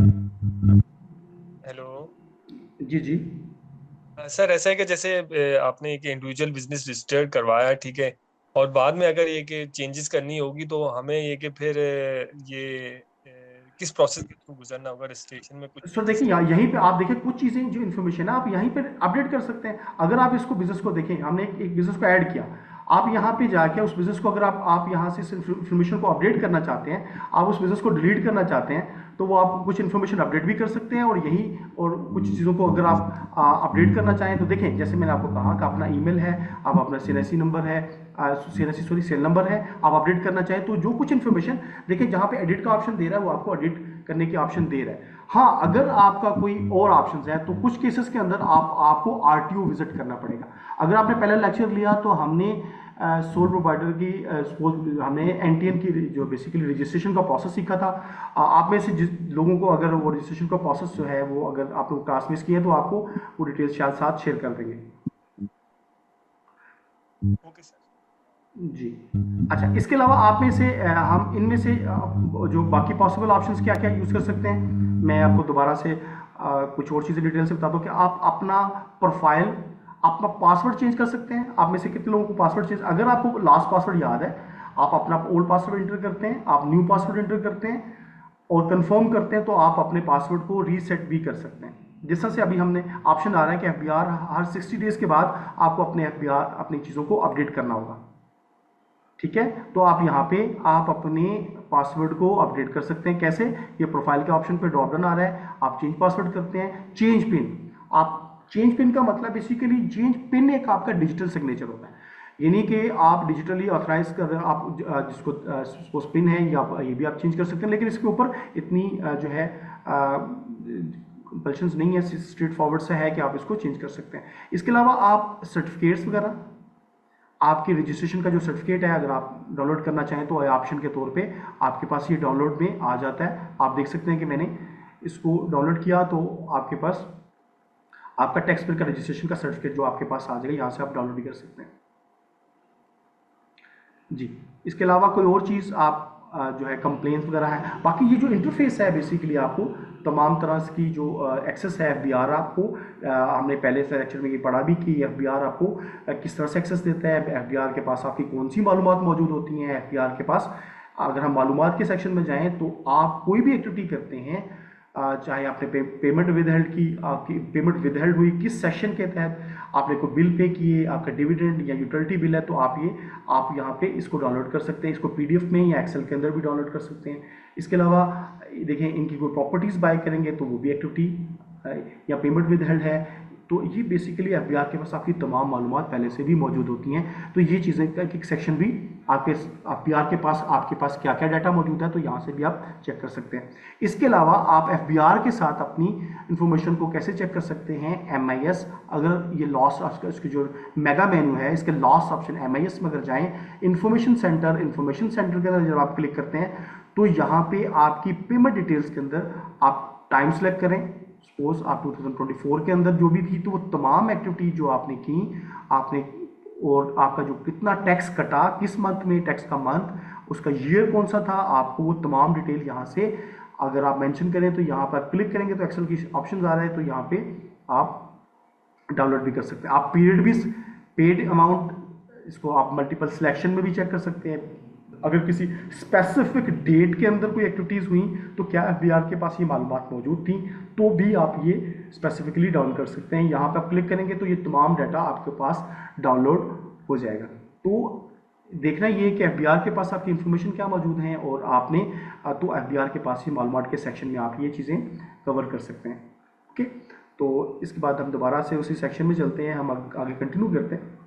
हम सोल प्रोवाइडर देखा कि सोल प्रोवाइडर कौन होता है। इसके अलावा हमने कमिश्नर की टैक्स पेयर रजिस्ट्रेशन कैसे होती हैं, और सीएनआईसी ही आपका एनटीएन नंबर होता है।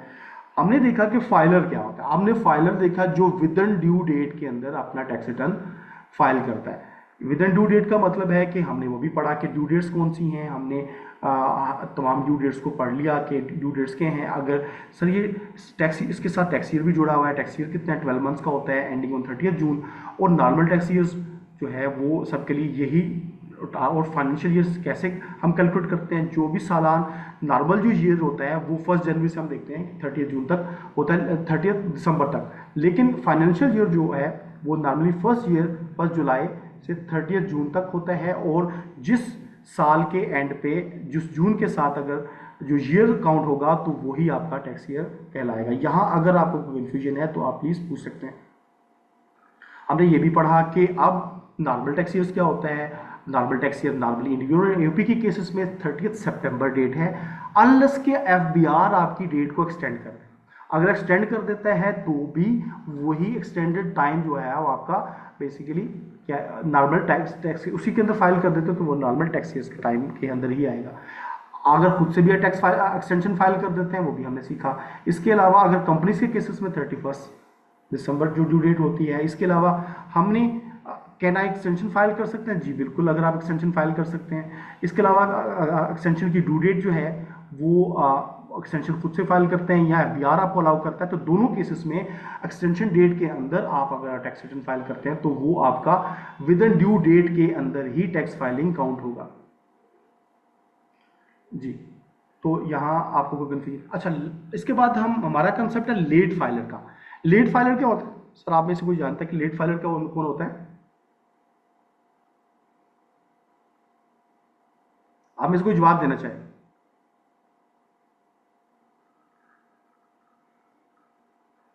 सो बेसिकली चले मैं आपको बताता हूं कि late filer basically who file his her tax return after due date.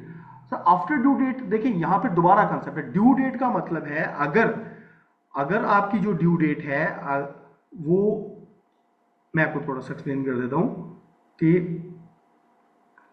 हमारी ड्यू डेट है, अगर कंपनीज के केसेस में क्या ड्यू डेट थी, वो जो 30 दिसंबर थी डेट।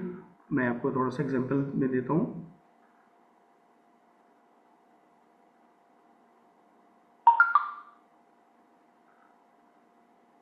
जी चलें, हम थोड़ा सा इसी से देख लेते हैं। मैं आपको थोड़ा इसी से एग्जांपल से बता देता हूं कि लेट फाइलर बेसिकली होता है कि अगर वो ड्यू डेट के बाद रिटर्न फाइल करता है।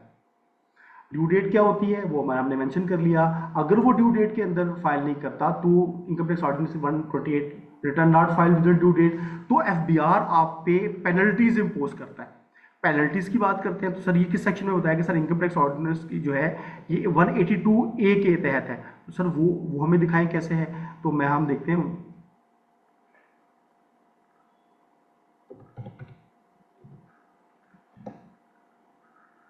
अगर आप विद इन 2 डेट्स अगर टैक्स रिटर्न फाइल नहीं करते तो सेक्शन 182 का ए सेक्शन 182A के अंदर के तहत आपको बेसिकली क्या हो सकता है कि 20,000 rupees in case of the companies आपको जो है वो पेनल्टीज पे करनी पड़ेंगी, और 10,000 case of association of person के केस के अंदर, और 1,000 इन केस ऑफ इंडिविजुअल के केस के अंदर।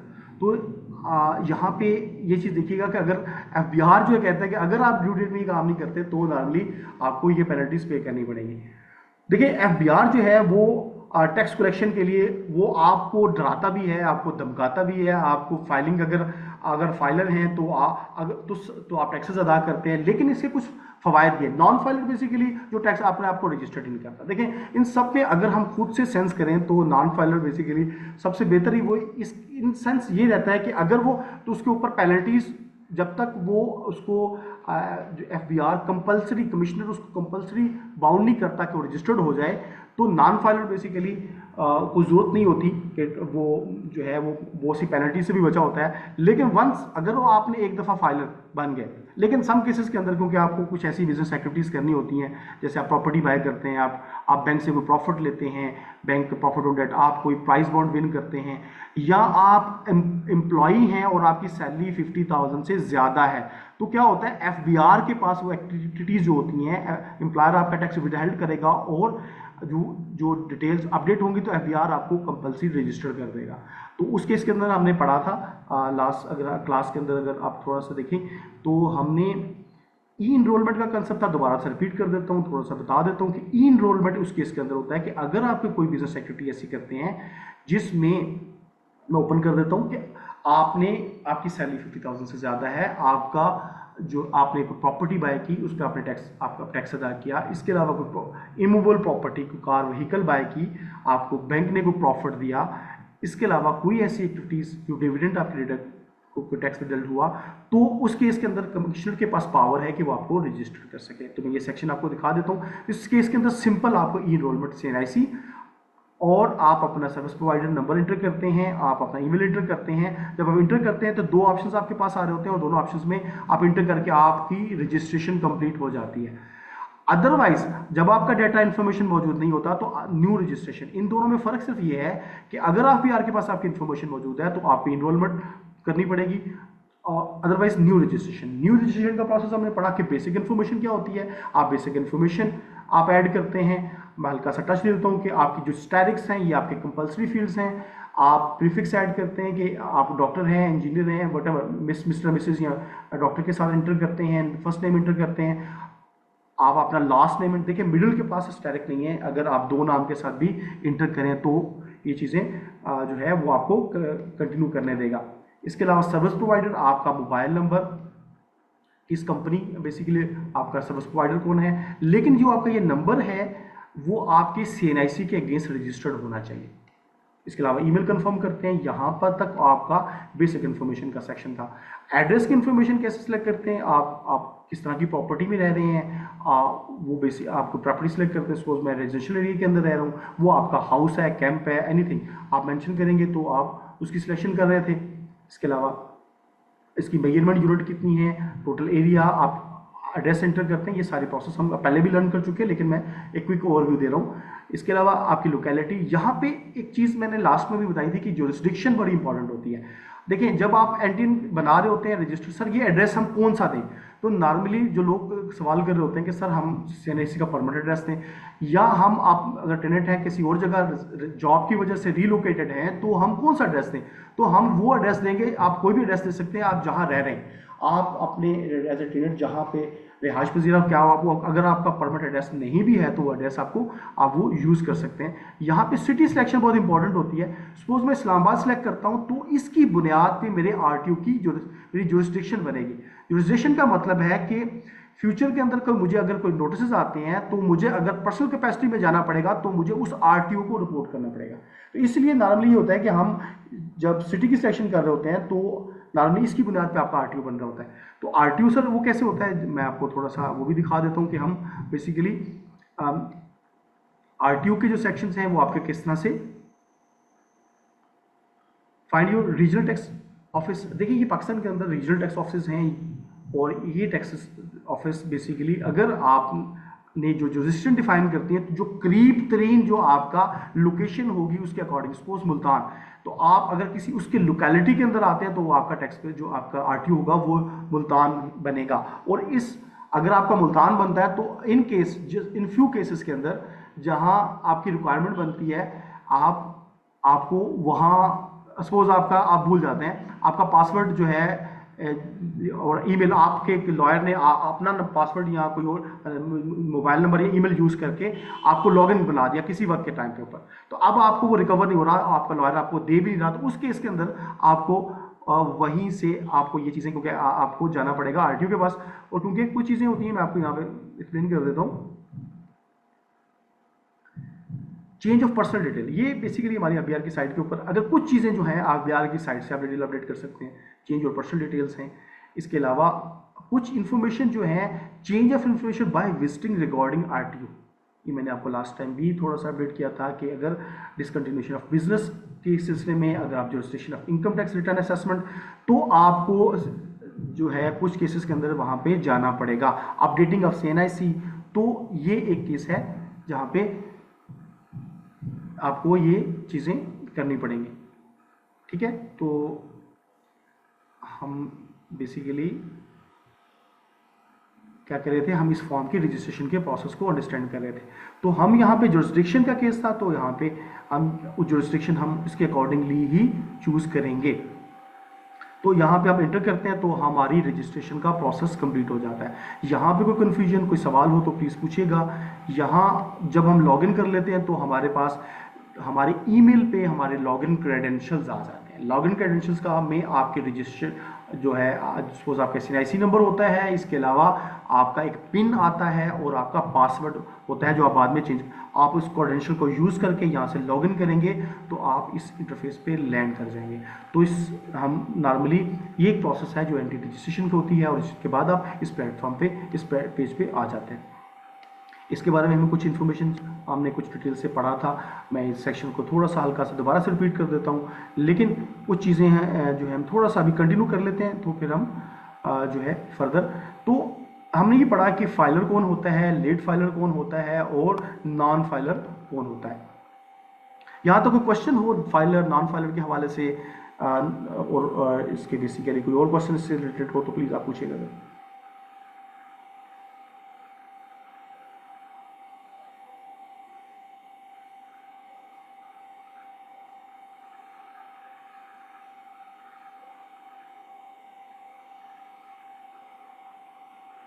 जी, ये मोहम्मद आसिफ पूछ रहे हैं कि अगर आप ड्यू डेट के बाद टैक्स रिटर्न फाइल करते हैं। सर ड्यू डेट, आसिफ साहब आप डायरेक्टली मुझे बात कर सकते हैं।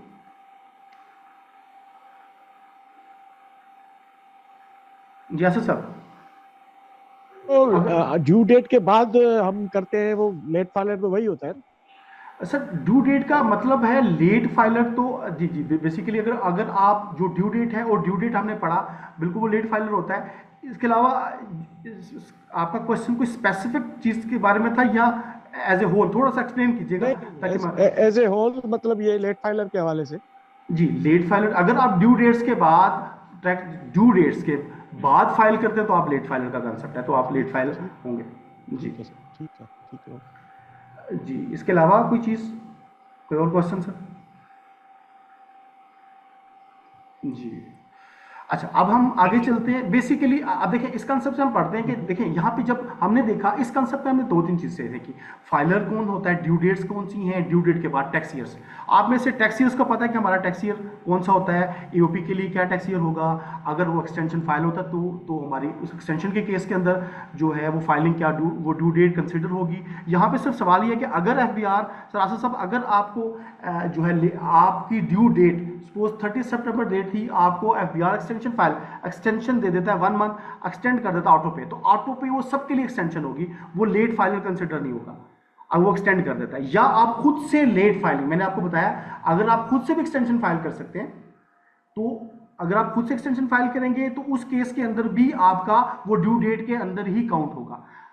सिर्फ नॉन फाइलर वो होता है कि बेसिक जो अपने आप को रजिस्टर्ड ही नहीं करता। तो ये तीन सिनेरियोज हैं कि हमारे पास फाइलर है, लेट फाइलर है, इनके कॉन्सिक्वेंसेस हमने पढ़े, इनकी ड्यू डेट्स क्या होती हैं, इनकी कॉन्सिक्वेंसेस से मतलब अगर वो tax file within due date नहीं करता, और अगर आप ड्यू डेट के बाद फाइल करते हैं तो आपको कितना सरचार्ज पे करना पड़ेगा, इनकम टैक्स ऑर्डिनेंस 182 के तहत आपको कितना सरचार्ज पे करना पड़ेगा। तो ये चीज़ें हम इस सेक्शन के अंदर पढ़ चुके हैं।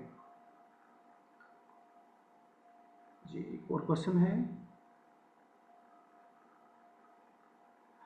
How much time FBR allow after due date. देखिए ड्यू डेट के बाद एफबीआर के पास तो डिस्क्रिप्शन के अनलिमिटेड पावर्स है।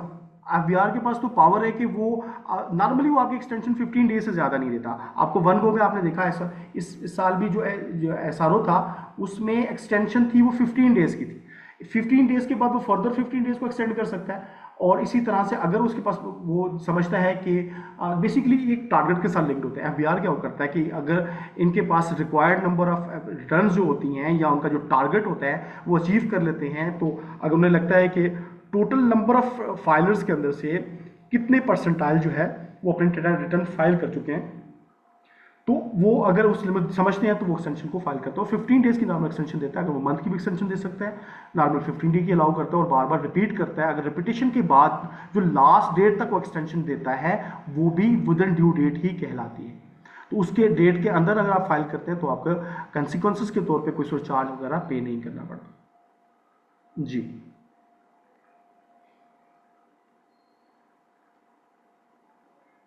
इसके बाद हम आगे एक सेक्शन पे चलते हैं कि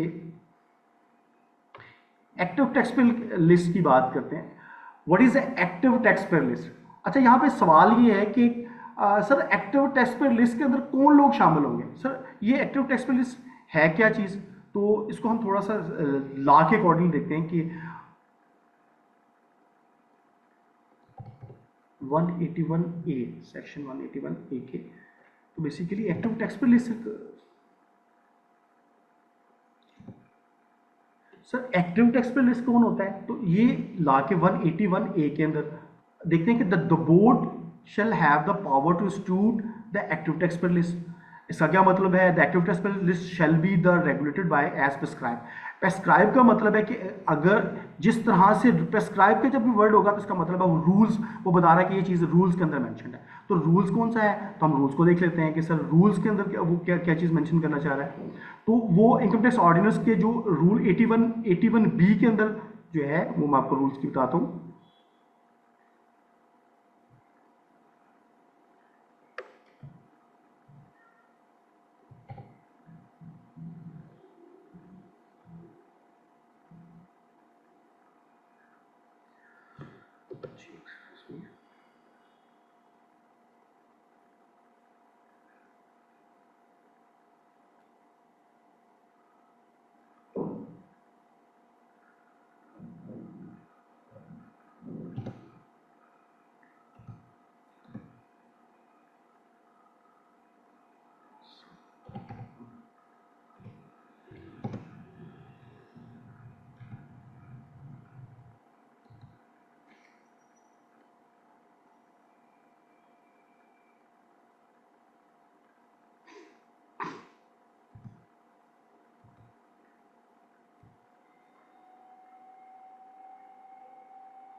टैक्स पेयर रजिस्ट्रेशन के हवाले से ये जो है बेसिकली यहाँ पर मेंशन कर रहा है 81B टैक्स पेयर की रजिस्ट्रेशन, टैक्स पेयर रजिस्ट्रेशन।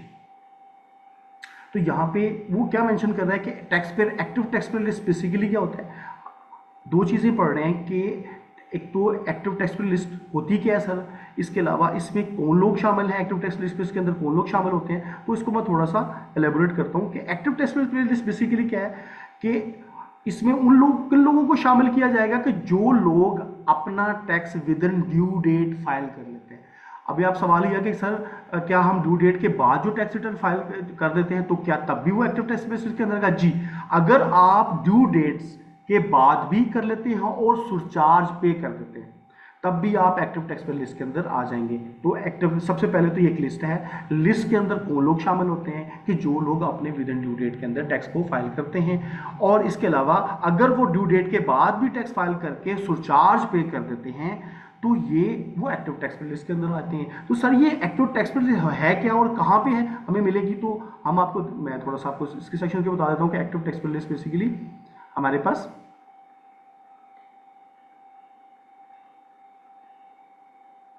जी, ये हमारे पास एक्टिव टैक्स पेयर लिस्ट हमारे पास आ रही है। तो अगर आप देखना चाहें एक्टिव टैक्स पेयर की जो लिस्ट है, अगर आप डाउनलोड करना चाहें तो आपकी इनकम टैक्स जो है आज़ाद जम्मू कश्मीर, अगर ये पूरी लिस्ट इसके अंदर कौन लोग शामिल होंगे, इसमें यहाँ मेंशन ये है कि जो इनकम टैक्स, जो लोग आप विद इन ड्यू डेट पे अपने टैक्स रिटर्न फाइल कर लेते हैं, within due date tax return file कर लेते हैं, और या अपने ड्यू डेट के बाद, सपोज 30 सितंबर ड्यू डेट थी या एक्सटेंडेड टाइम के बाद आप टैक्स रिटर्न फाइल करते हैं और सरचार्ज पे कर देते हैं, तब भी आप एक्टिव टैक्स पेयर लिस्ट के अंदर आ जाएंगे। तो ये सर कहाँ लिखा हुआ है? ये इनकम टैक्स ऑर्डिनेंस 81A के अंदर और इनकम टैक्स रूल्स 81B के अंदर मेंशन है। तो सर ये इशू कब होती है? When the list issues every years, आप फर्स्ट मार्च या फरवरी के लास्ट डेट को बेसिकली ये इशू होती है। ठीक है सर, ये कहाँ लिखा हुआ है? सर ये हमने रूल्स के अंदर, अभी हमने ओपन करके देखे कि हमारे रूल्स के अंदर ये मेंशनड है। मैं आपको अगर इसको क्लैरिटी से देखेंगे तो आपको दैट विल बी क्लियर। और ये कब अपडेट होती है, ये सारी चीज़ें हमने एक ट्रस्ट के तौर पे मैंने मेंशन किया है कि it is updated every minute, ये हर टाइम के अंदर अपडेट हो रही होती है। कैसे अपडेट हो रही होती है और इसका ड्यूरेशन कितना होता है? इसका ड्यूरेशन 1 ईयर का होता है। Suppose active tax payer list आज जो हमारी जो 2023 की जो लिस्ट थी वो कब इशू होगी? सपोज हम कहते हैं कि मैं इसको क्वेश्चन को आप थोड़ा सा एग्जांपल के तौर पर देख लेते हैं, थोड़ा सा हमें आइडिया हो जाएगा कि बेसिकली यहाँ पे हम अंडरस्टैंड कर रहे हैं कि एक्टिव टैक्स पेयर लिस्ट क्या होती है। सर ये बेसिकली एक लिस्ट है। अच्छा, इस लिस्ट में कौन बंदे होंगे? सबसे पहले कौन होगा कि जो टैक्स फाइल कर देता है विद इन ड्यू डेट। यहाँ आपको समझ आ रही है? ड्यू डेट का मतलब है कि अगर एक्सटेंशन भी मिल जाती है तब भी वो ड्यू डेट ही काउंट होगी, उसके अंदर ही काउंट होगी। और वो अगर एक्सटेंशन के बाद, अगर ड्यू डेट के बाद फाइल करता है तो, और वो सरचार्ज पे कर देता है तो वो भी इसके अंदर, लिस्ट के अंदर शामिल होगा। अच्छा सर, ये इशू होना एवरी मार्च के, हर साल मार्च में ये इशू होती है और ये रिलेटेड टू लास्ट ईयर। इसका मतलब ये है कि लास्ट टैक्स ईयर्स का मतलब है कि हमने फाइनेंशियल ईयर पढ़ा कि 1 जुलाई 2023 से लेकर जो लास्ट टैक्स ईयर था 30 जून 2024 तक जो साल था वो आपका टैक्स ईयर था 24 कहलाता है। अब इसकी जो टैक्स पे जो लिस्ट है वो कब इशू होगी, वो फरवरी, ये जो कमिंग फरवरी है, लास्ट डेट ऑफ फरवरी को ये अपडेट होगी। और इसका ड्यूरेशन कितना होगा सर, ये वन ईयर का होगा। ये एक्सपायर कब होगी सर, ये 2026 के अंदर, अगले साल यहाँ तक ये एक्टिव टैक्स पे लिस्ट के अंदर शामिल होगी। अब हम सवाल ये पैदा होता है कि सर हम एक जो पहले कहानी ये था कि आप लोगों में से बहुत से क्वेश्चन करेंगे सर हमें 2 साल की टैक्स रिटर्न फाइल करनी पड़ती थी। इससे पहले क्या था कि 2 साल की हमें टैक्स रिटर्न फाइल करनी पड़ती थी। अब क्या होगा, एक एसआरओ है। अब नॉर्मली हम क्या करते हैं कि एसआरओ को देखते हैं कि जिसमें कुछ चीज़ें एफबीआर ने कुछ कानून के अंदर चेंजेस की हैं, जिसके तहत जो अब एसआरओ है, मैंने आपको सो बेसिकली एसआरओ है 1638 1638, ये बेसिकली ये आपका एसआरओ है। इसके अंदर कुछ चेंजेस की गई हैं। चेंजेस का मतलब है कि अब आपको 2 साल का टैक्स रिटर्न फाइल नहीं करना पड़ता। अगर आप 2024 का अभी अगर आप फाइल होना चाहते हैं और आप 2024 का टैक्स रिटर्न फाइल करते हैं और सरचार्ज अदा करते हैं आज की डेट के अंदर, तो आप इस जेटीएल के अंदर आप एक्टिव टैक्स लिस्ट के अंदर आ जाएंगे। यहाँ तक कोई सवाल हो तो प्लीज़ आप क्वेश्चन करते जाएं साथ साथ, ताकि हम कोई क्लैरिटी विद द साथ साथ चलती रहे। सर एक क्वेश्चन पूछना था, इसमें जो सरचार्ज हम पे करेंगे वो 1000 पे करना होगा अगर मुझे इंडिविजुअल तो? जी एग्जैक्टली, आप अगर इंडिविजुअल हैं तो आपको 1000 का सुरचार्ज एटीएल के, और किस साल का आप सुरचार्ज अदा करेंगे। देखें अभी अभी लेटेस्ट जो आपका साल कौन सा क्लोज होगा, ईयर 24, तो आप एटीएल उसका जारी है, तो आप क्या करेंगे 2024 का एटीएल जो है उसका चलान सुरचार्ज 1000 का अदा करेंगे, तो आप फाइलर की लिस्ट फाइलर हो जाएंगे। पहले ये केसेस डिफरेंट थे। इसमें ये था कि आपको सपोज एटीएल जारी होता था तो आप उससे पहले साल का भी टैक्स फाइल करते थे, 2023 का 2024 का फाइल करेंगे, और फिर आप इसके अंदर सुरचार्ज अदा करते थे जिस साल का एटीएल इशू होता था, और फिर आप एटीएल के अंदर आते थे। अब एफबीआर ने कुछ एसआरओ के तहत, इस एसआरओ जो अभी मैं आपको दिखा रहा हूँ, इस एसआरओ के तहत अगर आप इसको सर्च भी कर सकते हैं, आप यहाँ पे न्यू सर्च में जाएंगे तो आपको डायरेक्टली भी इंटर करेंगे तो आपको ये एसआरओ मिल जाएगा। आप इंटर हिट करते हैं तो आपको आप ब्राउजर के अंदर ये मिल जाएगा, और इसके अंदर मुकम्मल तफसीलात मेंशन है कि क्या क्या किन चीज़ों में सर एटीएल आप सबमिट करेंगे तो आपको एक्टिव टैक्स के अंदर शामिल कर लिया जाएगा। टेकिंग टाइम के ब्राउजर में दोबारा से यही इंटर कर लेता हूँ, ओपन कर लेता हूँ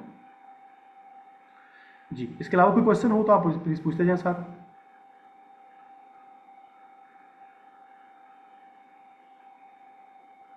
जी यहाँ पे क्वेश्चन कर सकता हूँ मैं आपसे, कोई एक्टिव पार्टिसिपेंट जो आप बताना चाहें कि सपोज आज मैं रजिस्टर्ड होना चाहता हूँ, टुडे आज है, suppose what is the date today, आज 11 है, 11 जनवरी है। अगर मेरे पास कोई बंदा आता है वो कहता है यार मैंने जो है रजिस्टर्ड होना है, फाइनल होना है, तो क्या मुझे क्या करना होगा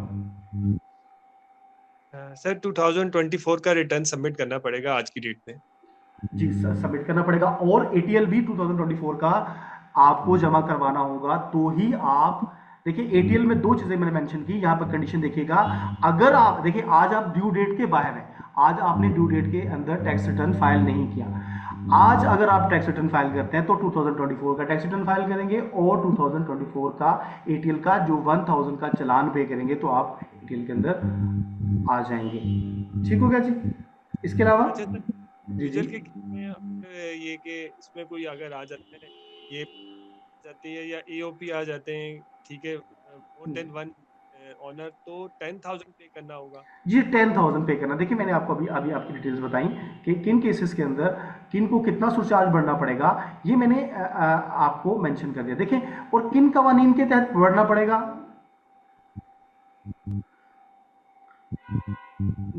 जस्ट मिनट, मुझे 1 मिनट दीजिएगा।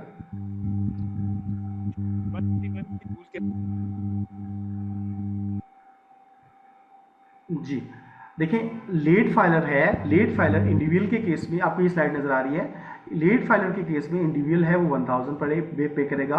और ये कहाँ मेंशन्ड है, मैंने आपको बताया इनकम टैक्स ऑर्डिनेंस के जो है अंडर सेक्शन 182A के तहत ये जो है वो इतना सरचार्ज अदा करेगा।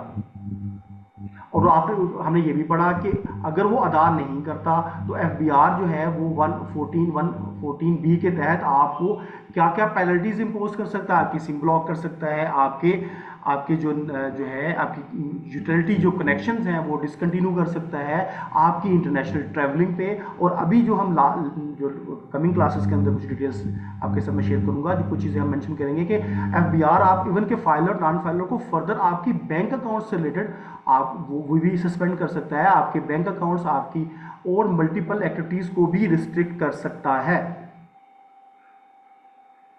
जी, कोई और सवाल है?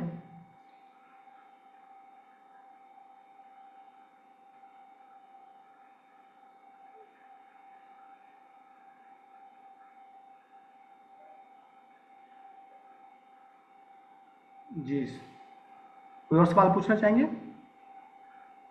जी सर, ये क्वेश्चन ये पूछना था कि जैसे इंडिविजुअल है, एओपी है या कंपनी है, ये तीन किस्म के रजिस्ट्रेशन वगैरह करवाते हैं, ये तीनों आफ्टर रियल में शो होंगे? जी जी जी बिल्कुल। सर ये कुछ लोग आरजी फाइलर बनते हैं, जिस तरह सुबह जमीन की रजिस्ट्री करवानी है, जी जी तो वो क्या सिस्टम होता है?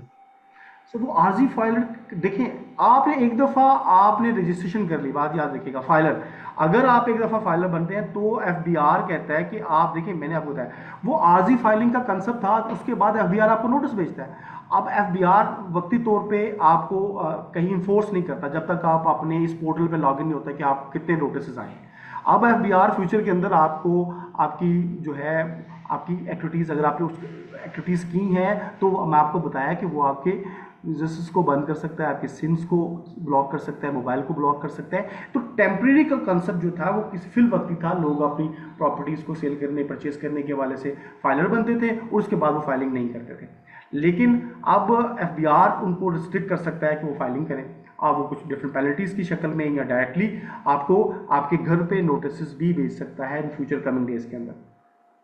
तो कुल वक्ती जो था वो काम खत्म, फिल वक्ती काम खत्म हो गया है। लेकिन जब एक दफ़ा आप फाइलर बन जाते हैं तो आप उसी सूरत में यहाँ से जा सकते हैं, यहाँ पाकिस्तान को परमानेंटली आप यहाँ से चले जाते हैं, या अल्लाह ना करे आपकी डेथ हो जाती है, तो otherwise you have to continuously file tax return. जी,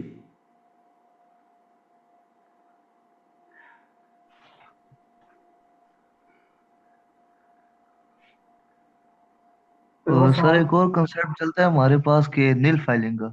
अक्सर जी लोग आते हैं कि नील फाइलिंग कर दें, जी जी तो उसमें कल कोई इशू आ सकते हैं? जी बिल्कुल इशू आ सकता है। देखें, नील फाइलिंग करते हैं आप नील फाइलिंग करते हैं तो आप उसकी प्रॉपर्टीज एसेट्स वगैरह डिक्लेयर ही नहीं करते। अब फ्यूचर के अंदर अभी अभी मैं आपको बता रहा हूँ कि जो नए एसआरओज या नए कवानीन के तहत आप नई प्रॉपर्टी, जब तक आपके अकाउंट में कोई एसेट मौजूद नहीं है, आप नील फाइल कर देते हैं, आप अपनी प्रॉपर्टी ना आप लैंड शो करते हैं, ना आप अपने बैंक अकाउंट शो करते हैं, ना आप अपनी कोई व्हीकल शो करते हैं, तो क्या होगा फ्यूचर के अंदर, क्योंकि एफबीआर को आपने डिक्लेयर किया कि मेरे पास नील रिटर्न है, मेरे पास कोई एसेट नहीं है। अब फ्यूचर में अब ये कवानीन आपको मैं नेक्स्ट क्लास के अंदर डेफिनेटली पढ़ाऊंगा, डिटेल से भी पढ़ाऊंगा कि वो कहेगा आपको आपके पास रिसोर्सेज कहाँ से आए, ये पैसे कहाँ से आए। आप इवन के व्हीकल बाय नहीं कर सकते, बैंक अकाउंट भी ओपन नहीं कर सकते, एक खास लिमिट तक ट्रांजैक्शन फ्यूचर में नहीं कर पाएंगे। तो नील फाइलिंग का कंसेप्ट वक्ती कुल वक्ती तो हो सकता है, लेकिन आने वाले दिनों में ये आपके लिए एक गले की हड्डी भी बन जाएगा और आपके लिए जस्टिफाई करना आपको मुश्किल हो जाएगा।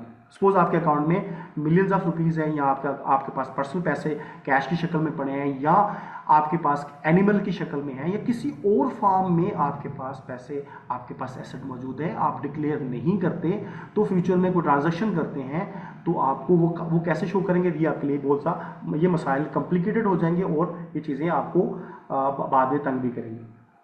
तो इसलिए अगर आप नील फाइलिंग करते हैं तो नील फाइलिंग का कंसेप्ट जो था वक्ती तौर पे लोग पहले कर लेते थे, लेकिन अब ये चीज़ें मुश्किल होती जाएंगी आपके लिए। पॉइंट ऑफ व्यू से, लॉ के पॉइंट ऑफ व्यू से बात कर रहा हूँ, वैसे जो प्रैक्टिस होती है, अब देखें मैं लॉ आपको क्यों पढ़ा रहा हूँ, इसलिए कि साथ प्रैक्टिस जो है वो आपके लॉ के साथ अटैच्ड है। ये ऐसा ही है जैसे हम कोई भी चीज़ मैं एट माई ओन कोई प्रैक्टिस नहीं कर सकता, मैं कोई चीज़ को खुद से अज्यूम नहीं कर सकता, मैं खुद से इस चीज़ को इंडिपेंडेंटली सजेस्ट नहीं करता, मुझे हर चीज़ लॉ से रेफरेंस लेके करनी है, वही एक वैलिड प्रैक्टिस होती है। इसलिए नील फाइलिंग का कंसेप्ट जो है वो पहले लोग फाइल कर देते थे, लेकिन उस नील फाइलिंग का आपको फ्यूचर के अंदर डैमेज होगा, क्योंकि आप कोई चीज़ प्रॉपर्टी बाय करेंगे तो उस प्रॉपर्टी की अब नए कवानीन के तहत अगर आप प्रॉपर्टी बाय करते हैं तो आपको शो करना है आपने पैसे कहाँ से लिए, क्या आपने बैंक से लोन लिया, बैंक आपको किस बेसिस पे अगर आप बैंक से लोन लेंगे तो बैंक भी कोलैटरल सिक्योरिटी, मतलब आपके बैकअप से वो जाएगा कि आपके पास किसकी बुनियाद पे आप पैसा लेना चाह रहे हैं, या आपका कोई फ्रेंड आपकी फैमिली में से कोई गिफ्ट करता है, इवन कि गिफ्ट के कवानीन आपके गिफ्ट के लिए प्रॉपर आपको डीड बनानी पड़ेगी कि आपने किस तरह से और कौन आपको गिफ्ट दे सकता है, ये सारी चीज़ें हम भी सेक्शन के अंदर पढ़ेंगे। लेकिन इन तमाम चीज़ों पे एफबीआर स्ट्रिक्टली कारबंद है, हो रहा है और आपको बाउंड करेगा, मतलब आपको कहेगा कि ये सारी चीज़ें फ्यूचर के अंदर करें। जी, अगर क्लियर नहीं है तो दोबारा से मैं आपको समझा देता हूँ बात, अगर आपको समझ आ गई है तो मुझे बता दीजिएगा।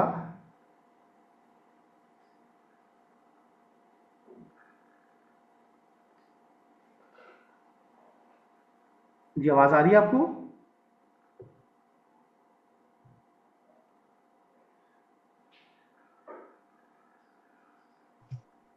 जी सर आ रही है। जी, ओके। आपको ये बात क्लियर होगी नील रिटर्न के हवाले जी से? जी जी सर, लेकिन क्लियर हो नील गया। रिटर्न का कंसेप्ट है, लेकिन आप अभी भी आप नील फाइल करेंगे तो आप फ्यूचर के अंदर देखिए, हमारे फ्यूचर के जो कंसेप्ट हैं हम अगली क्लास के अंदर कंसेप्ट बहुत से पढ़ेंगे कि ओपनिंग बैलेंस, आपके लास्ट ईयर के बैलेंसेस, आपके हर साल का जो है आपकी एसेट है वो मूव ऑन करते हैं। ये बात याद रखिएगा कि आपको आपके एसेट पे टैक्सेस नहीं देने, आपकी इजाफी आमदन पे टैक्सेस देने, जो हम आने वाले लेक्चर्स में भी पढ़ेंगे। इजाफी आमदन, ये नहीं है कि आपके पास मिलियंस के एसेट्स हैं आपके पास तो आपको हर दफा से ये टैक्सेस देने, हाँ कुछ लिमिट्स मौजूद हैं, वो हम उसको डिस्कस भी करेंगे। जी,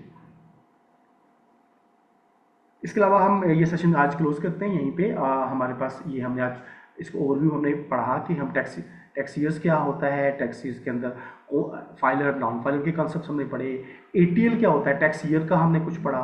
इसके अलावा हमने कंसेप्ट पढ़ा कि बेसिकली क्या हम एक्सटेंशन फाइल कर सकते हैं। जी, हम फाइल कर सकते हैं, अगर लास्ट ड्यू डेट को आप एक्सटेंशन फाइल करते हैं। ओके सर, किस तरह से फाइल करेंगे, मैंने आपको वो भी बताया कि हम एफबीआर का लॉगिन करके हम एक्सटेंशन के अंदर कैसे फाइल करते हैं। एफबीआर खुद से एक्सटेंशन दे देता तो भी वही काउंट होगी, एफबीआर के पास पावर है कि वो कितनी एक्सटेंशन दे सकता है। इसके बाद हमने ड्यू डेट्स के बाद हमने फाइलर नॉन फाइलर क्या होता है, ये क्या कंसिक्वेंसेस, अगर वो टैक्स रिटर्न फाइल नहीं करता तो कितना सरचार्ज पे करना पड़ेगा। एटीएल क्या होता है, एक्टिव टैक्स पेयर क्या होता है, क्या एक शख्स जो है आज रजिस्टर्ड होता है तो क्या वो एटीएल वो किस तरह से अपने आप को टैक्स फाइलर कर सकता है, वो फाइलर के अंदर एक्टिव टैक्स स्पेशलिस्ट के अंदर उसका नाम कैसे आ सकता है, वो क्या क्या चीज़ें। तो ये बेसिकली हमने कानून, लॉ, हमने इनकम टैक्स ऑर्डिनेंस, रूल्स, एसआरओज, ठीक है, नोटिफिकेशन, सर्कुलर्स के जो भी इंफॉर्मेशन, जो भी किसी भी कानून, ये हमारे से जो हमें इंफॉर्मेशन से ही हमने ये सारी चीज़ें एक्सट्रैक्ट करके पढ़ी। ठीक हो गया जी? जी अच्छा सर, ये हमें रिकॉर्डिंग लेक्चर मिल जाएगा? जी, आपको हर क्लास का रिकॉर्डेड लेक्चर, आपको हमारे पास एलएमएस है जो लर्निंग मैनेजमेंट सिस्टम, जिसमें आपके अगर आप रजिस्टर्ड हैं, अगर आपने कोर्स के अंदर एडमिशन लिया हुआ है तो हम आपको इसकी एक्सेस दे देंगे। उसमें आप बार बार रिपीटेटिवली सीख सकते, लिंक पे ओपन करें और जितनी भी आपकी पुरानी क्लासेस होंगी वो आपको देख सकते हैं। इस पोर्टल की एक्सेस आपके पास 6 माह तक रहेगी और 6 माह में आप बार बार जब भी आप क्लास, इवन के आप क्लास कोर्स ख़त्म भी हो जाता है तो आप जो है वो उसको रिपीट करके देख सकते हैं। इसके अलावा हम आपको एक ग्रुप में मेंटेन कर देंगे जिसमें सारे प्रोफेशनल्स लोग भी होंगे और फ्यूचर के अंदर कोई एक्टिविटीज़ बिजनेस के से रिलेटेड या आप टैक्स फाइलिंग या इस कोर्स से हवाले से कोई चीज़ आप खुद करते हैं या एक्टिविटी कर रहे होते हैं तो आप क्वेश्चन पूछना चाहें, मुझसे पूछना चाहें, बाकी और इस ग्रुप के अंदर मल्टीपल लोग मौजूद होंगे जो आपको प्रॉपर नाजुक गाइड करेंगे, मुकम्मल तौर पर आपको उसकी पूरी की पूरी इस प्रोसेस के अंदर आपकी हेल्प भी करेंगे। जी सर, ये सर हमारे पास परमानेंट रहेंगे या टेम्परेरी रहेंगे? जी, आपके पास 6 मंथ तक जो है ना इसकी एक्सेस होगी, यानी कि आप कोर्स खत्म करने के 6 माह तक आपके पास कोर्स की एक्सेस होगी। मतलब आप लॉगिन करके आप उसको जितने भी सपोज 30 या 40 लेक्चर्स होते हैं तो आप इन तमाम लेक्चर्स को रिपीटेटिवली देख सकते हैं। हमारा काम बेसिकली पर्पज़ ये है आपको सिखाना। ये आने वाले फ्यूचर के अंदर एक एमर्जिंग फील्ड है। आप अपने लिए टैक्स फाइलिंग कर सकते हैं, अपनी फैमिलीज़ के लिए। अगर आप बिजनेसमैन हैं तो आप इस तरह से इसकी बहुत हेल्पफुल रहेगा आपका इस पर्सपेक्टिव से। इसके अलावा जी जी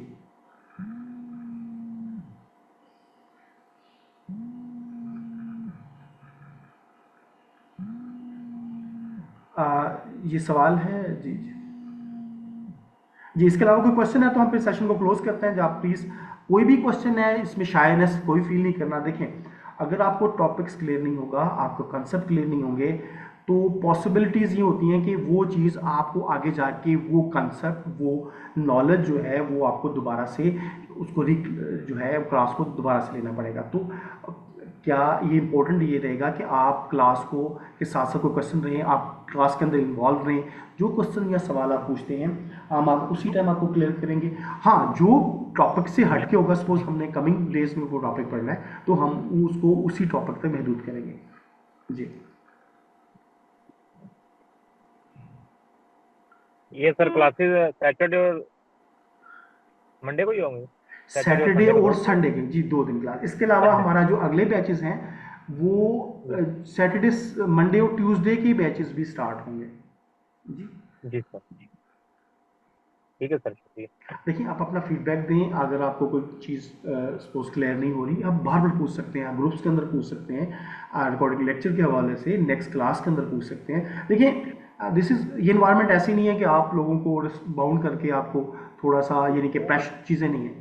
ओपन बात करें, जिस तरह से आपको समझ आती है, आसान लफ्ज़ों में, आसान ईजीएस्ट वे के साथ आपको समझाया जाएगा, प्रैक्टिकली समझाया जाएगा चीज़ों को, प्रैक्टिकली सिनेरियोज़ की। अगर आपको फ्यूचर के अंदर मेजॉरिटी ऑफ द केस हम प्रैक्टिकली ही लर्न कर रहे होंगे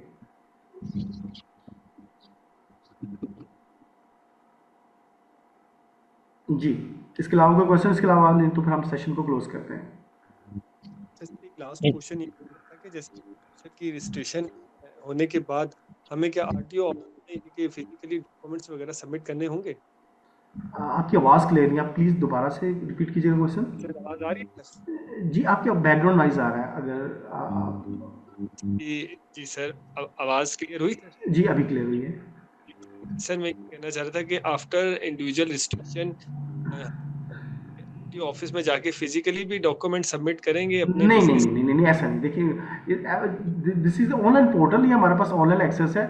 आप यही आपके लिए सब कुछ है जी। अब just in a few cases, और वो भी लिमिटेड केसेस के अंदर, you have to move to the RTO office. आप रजिस्ट्रेशन करते हैं, आपने यहाँ से रजिस्ट्रेशन का प्रोसेस कंप्लीट किया, आपने जब आप फिल कर रहे हैं ना, ये फॉर्म फिल कर रहे हैं, आप मुझे देख रहे हैं, ये फॉर्म फिल कर रहे हैं, तो आपको सिखाने का पर्पज अभी यही है कि आप इस टैक्स को या इन ऑप्शंस को कैसे फिल करेंगे। और उस केस के अंदर आरटीयू, बाकी अनलेस के आपने किसी से ये काम करवाया था, आपको पता ही नहीं है कि आपका ईमेल कौन सा यूज हुआ है, आपका नंबर कौन सा यूज हुआ है, उस केस में आपको आरटीयू पे आपके सीएससी साथ ले जाना पड़ेगा। तो आरटीयू आपको वो भी उसी टाइम इशू कर देगा। Thank you sir. तो वैसे आपको ऐसा नहीं कि ये डॉक्यूमेंट सबमिट करवाना पड़े, नो, ये आपका ऑनलाइन पोर्टल है, यही हमारे लिए फाइनल काइंड ऑफ डेस्टिनेशन है बहुत से केसेस के अंदर। अनलेस के स्पेसिफिक रिक्वायरमेंट्स हो या स्पेशल को केस हो, तो जिसके अंदर आप बिहार हमें रिक्वायर करें कि आपको यहाँ पे ये चीज़ ऐसे फर्निश करना है या प्रेजेंट करना है जी। जी, इसके अलावा कोई क्वेश्चन है तो प्लीज़ पूछते जाएं ताकि हम सेशन को क्लोज कर सकें।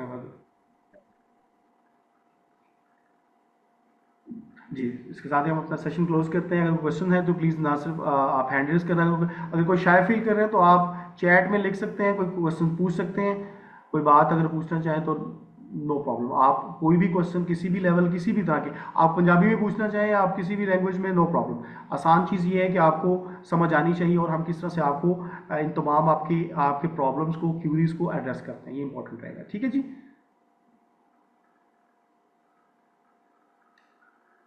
ठीक है जी, हम आप सेशन क्लोज कर रहे हैं जी। अल्लाह हाफिज़। इंशाल्लाह कल मुलाकात होगी सेम टाइम पे 7 o'clock जी। ओके।